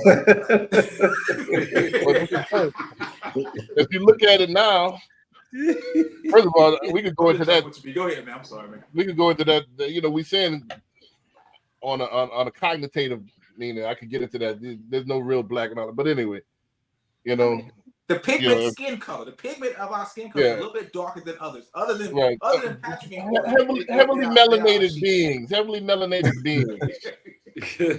Heavily melanated. Corey and Patrick is not heavily melanated. And I would say, like, how does legacy pass on from generation to generation? Shoot, how did the Rothschilds do it? Exactly. Like, it's centuries later. Right. And that wealth is passed down. The legacy is passed down. Right. Like, we ain't got to recreate the wheel, reinvent the wheel. Exactly. Find out what works and duplicate. Right. I give what's behind CJ Head, Greenwood Realty, the black-owned real estate company that we building. So it's from the ground up, from the mud. So you do say EXP. Greenwood's named after Greenwood, a street in Black Wall Street that was all self-sustained. And it was all black millionaires back in the 20s. So that's the whole legacy we stand on. That's our ancestors did that. So we got to do greater. Right. Here's what I want, man. I want CJ's great grandnephew, Lemons, right? And when they mention Lemons, they say, I do that favor because I know your people were good people and they do the favor. That's how it really works, B. That's how it really works. Like my great granddaddy told me about a deal they had together back in the day. but at the end of the day, that's how it really happens, though, dog. When somebody say, I'm going to do something for you, not because it's you, but because I know your lineage and I know your blood is good blood. And so I'm going to do that for you. And that's how everything happens, dog. And that's just how it used to be back in the day. Your grandma sent you to the store with no money. Yeah, with that piece of paper. Right. With that piece of paper here. Right. Just get that to him. Don't say nothing. Just hand it to him. Right. Hey, so what about this one? I know a handful of people who built a business like you guys are doing, and when they retired, they gave the business to the employees. Mm-hmm. What is that like from a legacy perspective? For real. Yeah, that's a different way to do it. It. They didn't give it to their kids. They said, hey, everybody's been working here. Y'all got equal share. It's y'all's. And now the business it's been 20, 30 years. Which I can understand that because growing and thriving. They got more invested in the business than they handed over to somebody that just want to suck all the money out of it and let it go down. Right. Yeah. Right. But that was a legacy play as well. I was using that as an example. Right. But you just believe that they did that. They got something big over there for their seed and for their heirs too. Correct. Right. Before we hop into this last clip, I just wanted to say this. Look at Gallery. Mattress Back legacy is going to be not only Gallery furniture. As soon as he kicked the bucket, James going to sell that thing. But but his legacy was being a philanthropist. And big sports gambling and thinking big. That's going to be his all about saving you money. That too. That's his slogan. But he's a hell of a marketer, mentor. Billionaire, so spending a lot sports betting, the whole nine. That's his legacy. That's what he's gonna leave down. That's what he's gonna be known for. When people study him 100 years from now, that's what they're gonna study. Same thing. Mattress Back got his thing. That my thing is gonna be, hey, not only we got it out the mud as far as real estate. I formed a coalition. And we got these people of color together working together on one accord. That's what I want to create. That's how I've always been. I don't make any apologies for that. But you so politically correct. People of color don't want to exclude nobody. Well, that's what I'm saying. I won't just say black because I think Fabian thinking black when I'm saying just black. Nah, it's not just black. I'm talking about people that's been systematically oppressed. You know, so let's get the The last Asians one out. was systematically oppressed. Are they worried about us? Right. The But- Latinos were systematically oppressed. Were they worried about us? But yeah, Some you of want to them. sit here and tell us people of color, so you can include anybody that has a melanine skin tone. No, it's about Right. us, ain't it? Well, this everybody's so mixed up nowadays, so you don't know. Oh, there you go, B. Come on, man. You're killing your boy. You're killing your boy. What is that? What's the breakdown of that? What's it invested in? The 0.3 is my house. The rest of it is in the stock market, primarily mutual funds. That does include both my husband and my IRA. Each of us have over $1 million individual IRAs, and those are Roth IRAs. And what's your age? I'm 59. How much of the 4.3 million was inherited? You heard me just talk about that. Ha ha ha!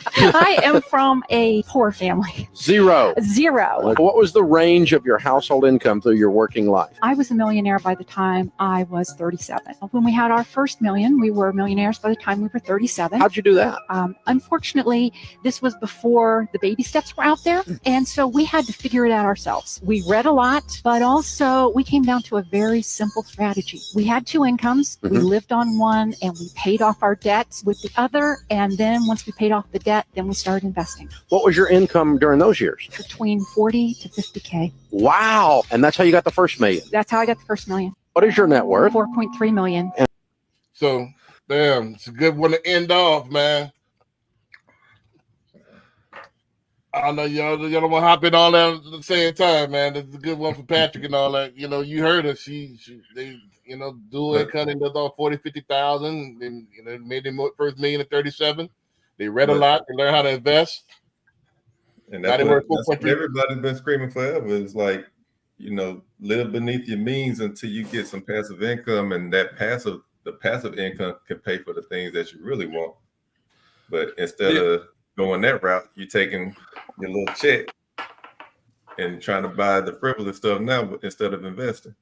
Right. And then it's 37. Wait, hold on. Well, 37 to 59. So that's 47, 57.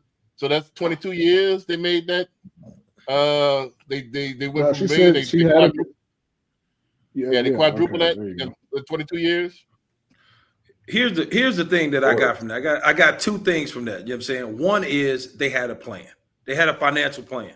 I see social media videos where they talk about, you know what I'm saying, every single year they get together and talk about what their goals are for the year, which is what a lot of people don't do. The second thing is sacrifice. That's not what a lot of people want to do financially. Everybody, hey, look, I got a raise. So you know what I'm saying? I'm itching to go buy this new toy that I want or that I need, or take that vacation that I need, or whatever the case may be. They sacrifice one person's salary to live on one person's salary so that they can save and prepare themselves for retirement. Two big goals, you know what I'm saying, that I think helped get them to where they are now. Yep.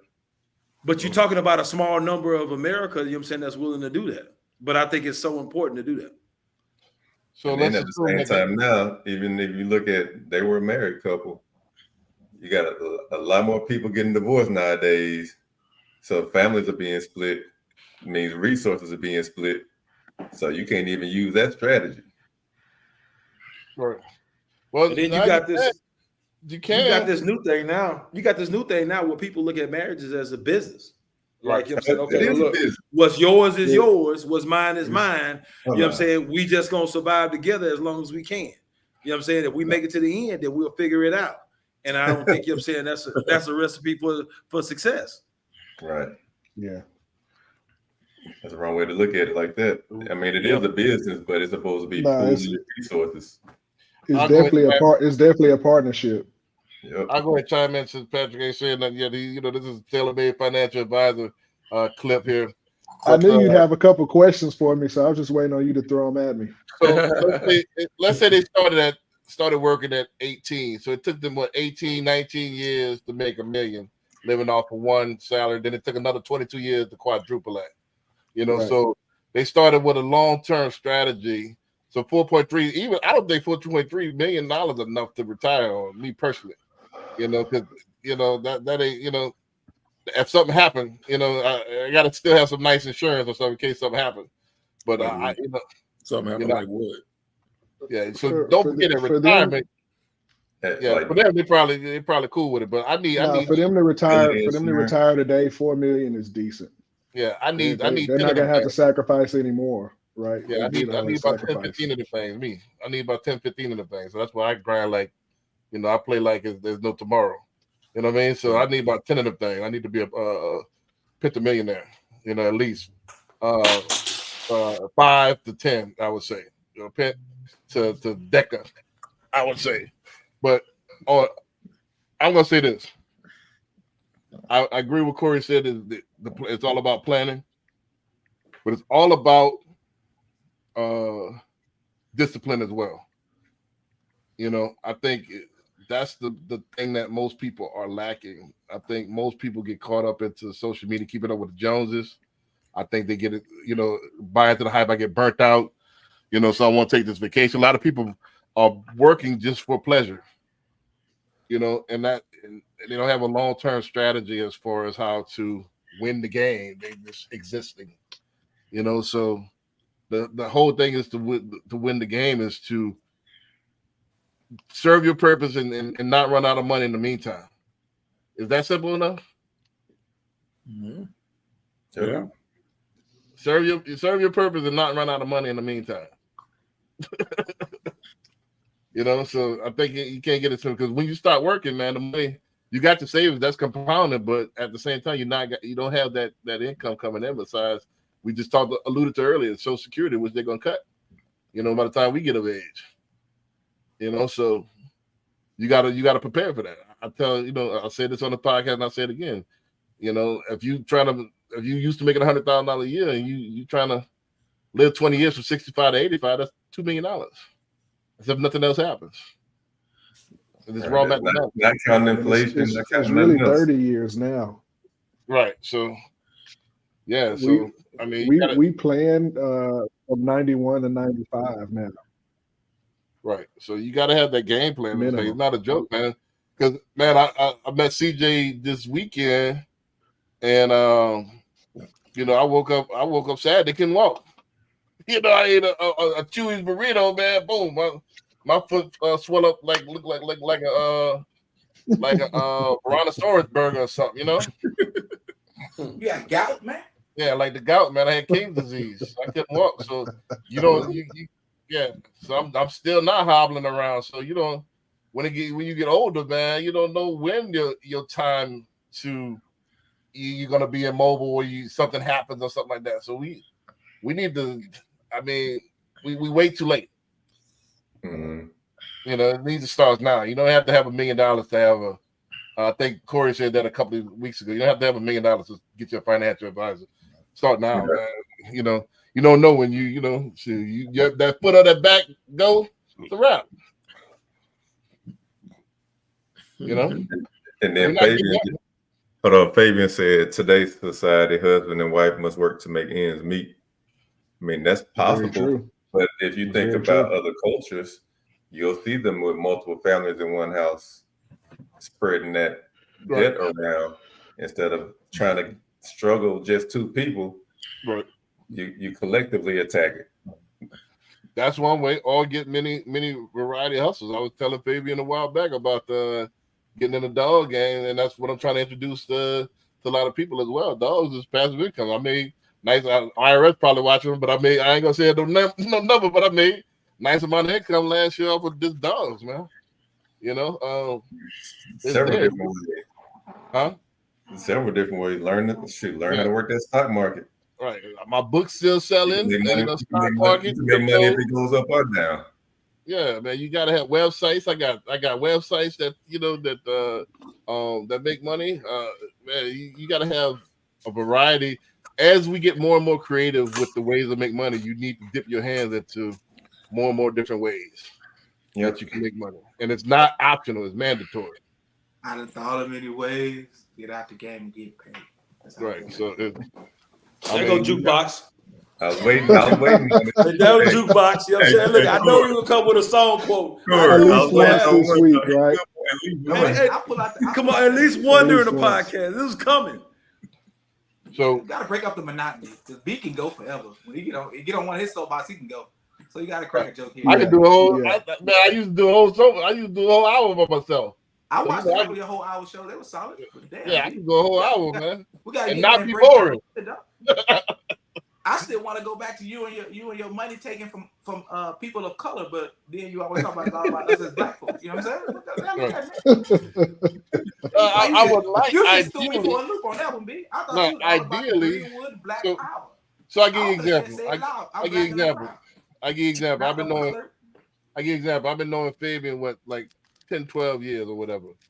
If Fabian Fabian Latino? wanted to invest with us, he's from the hip hop culture, but he happened to be. Come on, now, anybody who listen to rap, No, but it's y'all know when I ask him, say he'll take my money over your money, CJ. That tells you right there. No offense, Fabian, but damn. But my friend, would you turn them down? That's not what I'm talking about. I'm talking. I mean, come on. Where's the moral grounds here, dog? Nah. I'm saying that don't Am I forget. the only one? Let's not forget that it Hey, takes. you know, I never ordered the comprehension book he mentioned to us on the group text, and I tell him that when I don't understand. So y'all didn't order. Hey, Fabian said, "Well, I gotta be like that." Don't forget, man, that without the help of the abolitionists, we'll still be in different positions. So it takes, Now he wants to help with the abolitionists. I could have sworn. Right. nobody like asked. the Asian folks did. Did not mention that about the folks in Chinatown? Am I mistaken? Yeah, I mean, I'm confused, B. I don't see why you confused. It take everybody. It take everybody. I'm not turning down nothing but my collar. Send down the link for the book again so I can get better, man. Please, I just got to get better, man. I'm not. I give you an example that I don't know if you know. Back in the '90s, Gaddafi was about to give us $1 billion. Give who $1 billion? I thought he gave Farrakhan money. Yeah, he was about to get. Now they blocked it, but they was about to give Black Americans $1 billion. So give Black Americans $1 billion. So how was the Black Americans going to identify as Black Americans? Because the melatonin in our skin. So that means Corey and Patrick wouldn't get no money. They ain't What? He say what? I'm getting me a check. I'm getting me a check. You missing the point. I read an article recently that they were trying to do reparations in California, and it was it went to a vote, or was going. I heard to it passed. I thought it passed. Or the House. So they have a designation for Black people, whatever that is. That's California.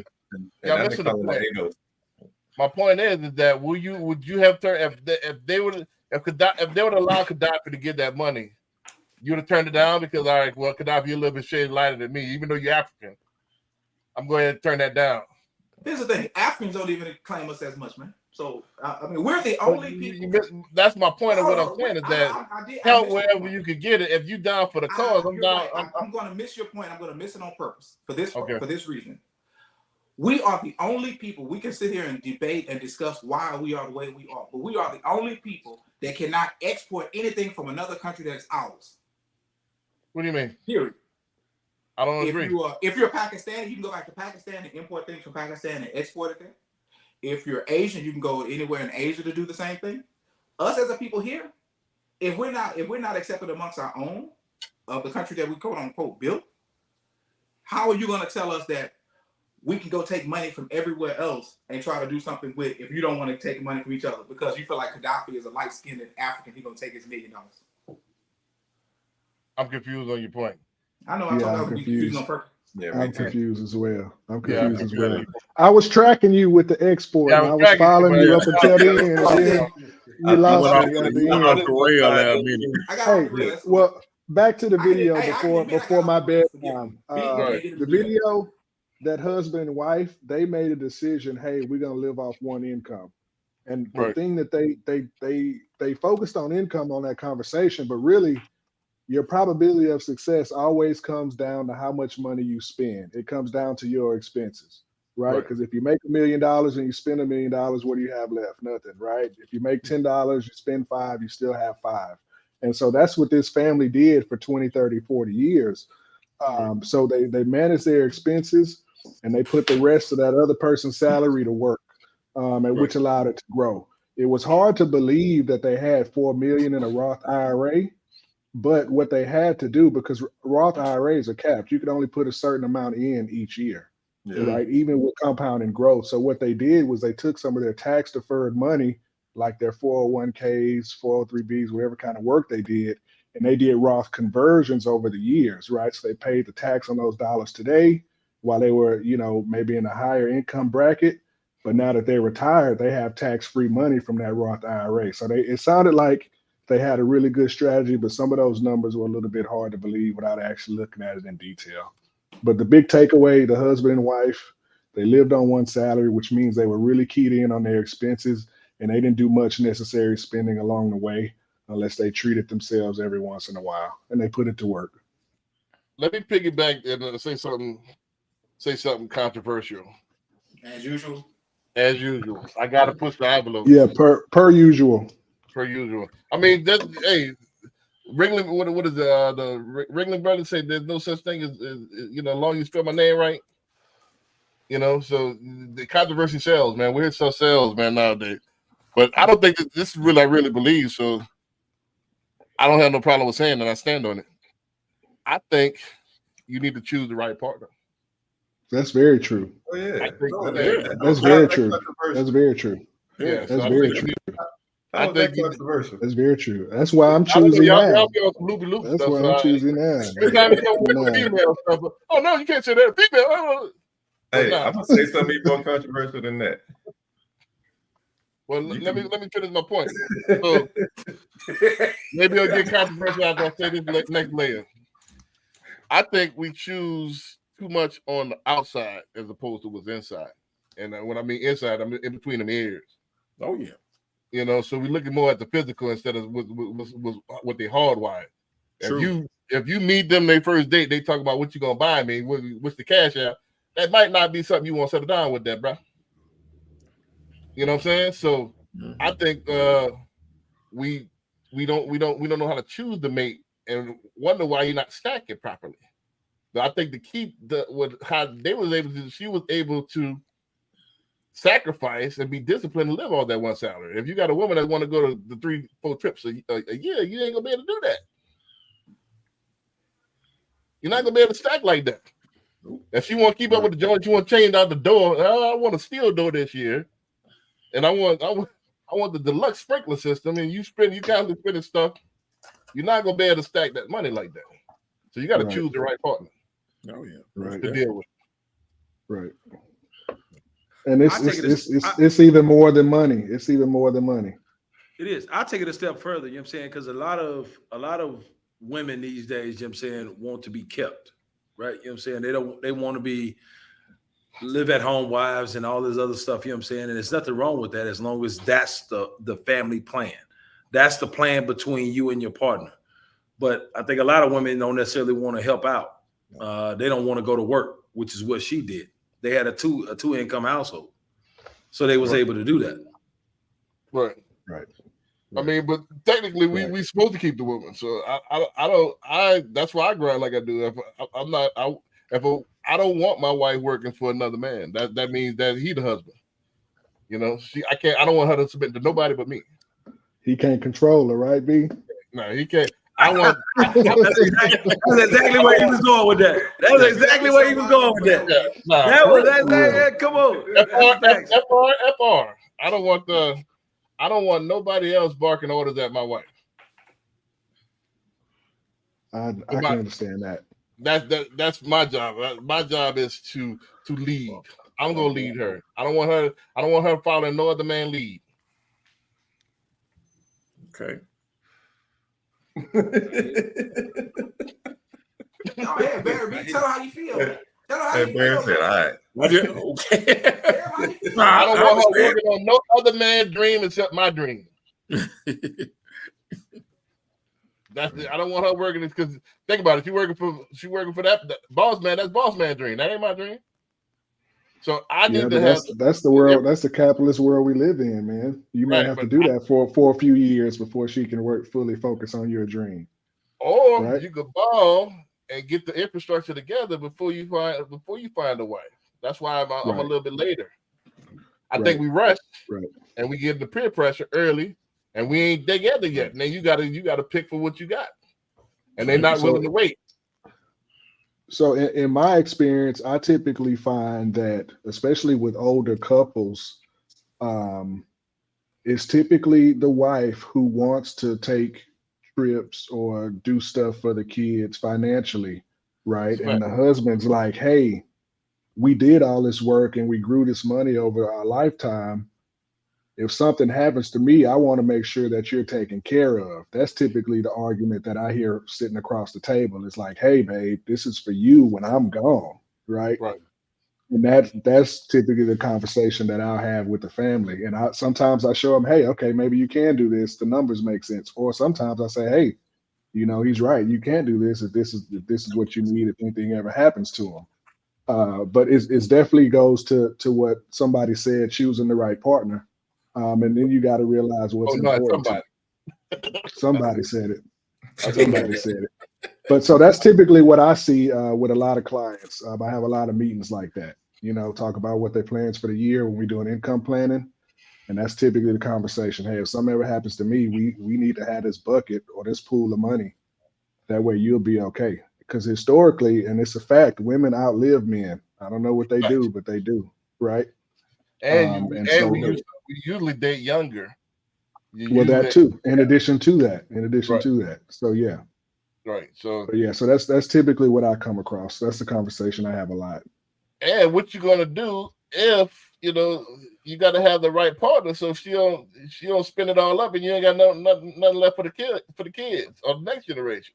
Right. You know, but that's when you give a Patrick and get stuff in trust. Right. That's another thing. Get your stuff in trust so you make sure your kids and grandkids taken care of. In case you wild out, go meet OJ or something. And then OJ, you know what I mean? Oh man! You know what I'm saying? She wild out, she go meet OJ, take all your bread while you kick the bucket, you rolling over in your grave. You know, so you gotta have that trust in place, man. That will and the trust, man. Laid up with Jody. Right, she done laid up with the most interesting man in the world. All right, y'all, I got to go. So yeah, man, we'll see y'all. We've been long tonight. Is all that? No more videos, or we're done? No, that was the last one. Don't forget, you know, man, great. Baby, say you appreciate that question. Hope on hop on the next one, gentleman. Great podcast, man. Hey, tell a friend, man. You know, we need more participation. Make the night, but we'll see y'all next week. All right. All right.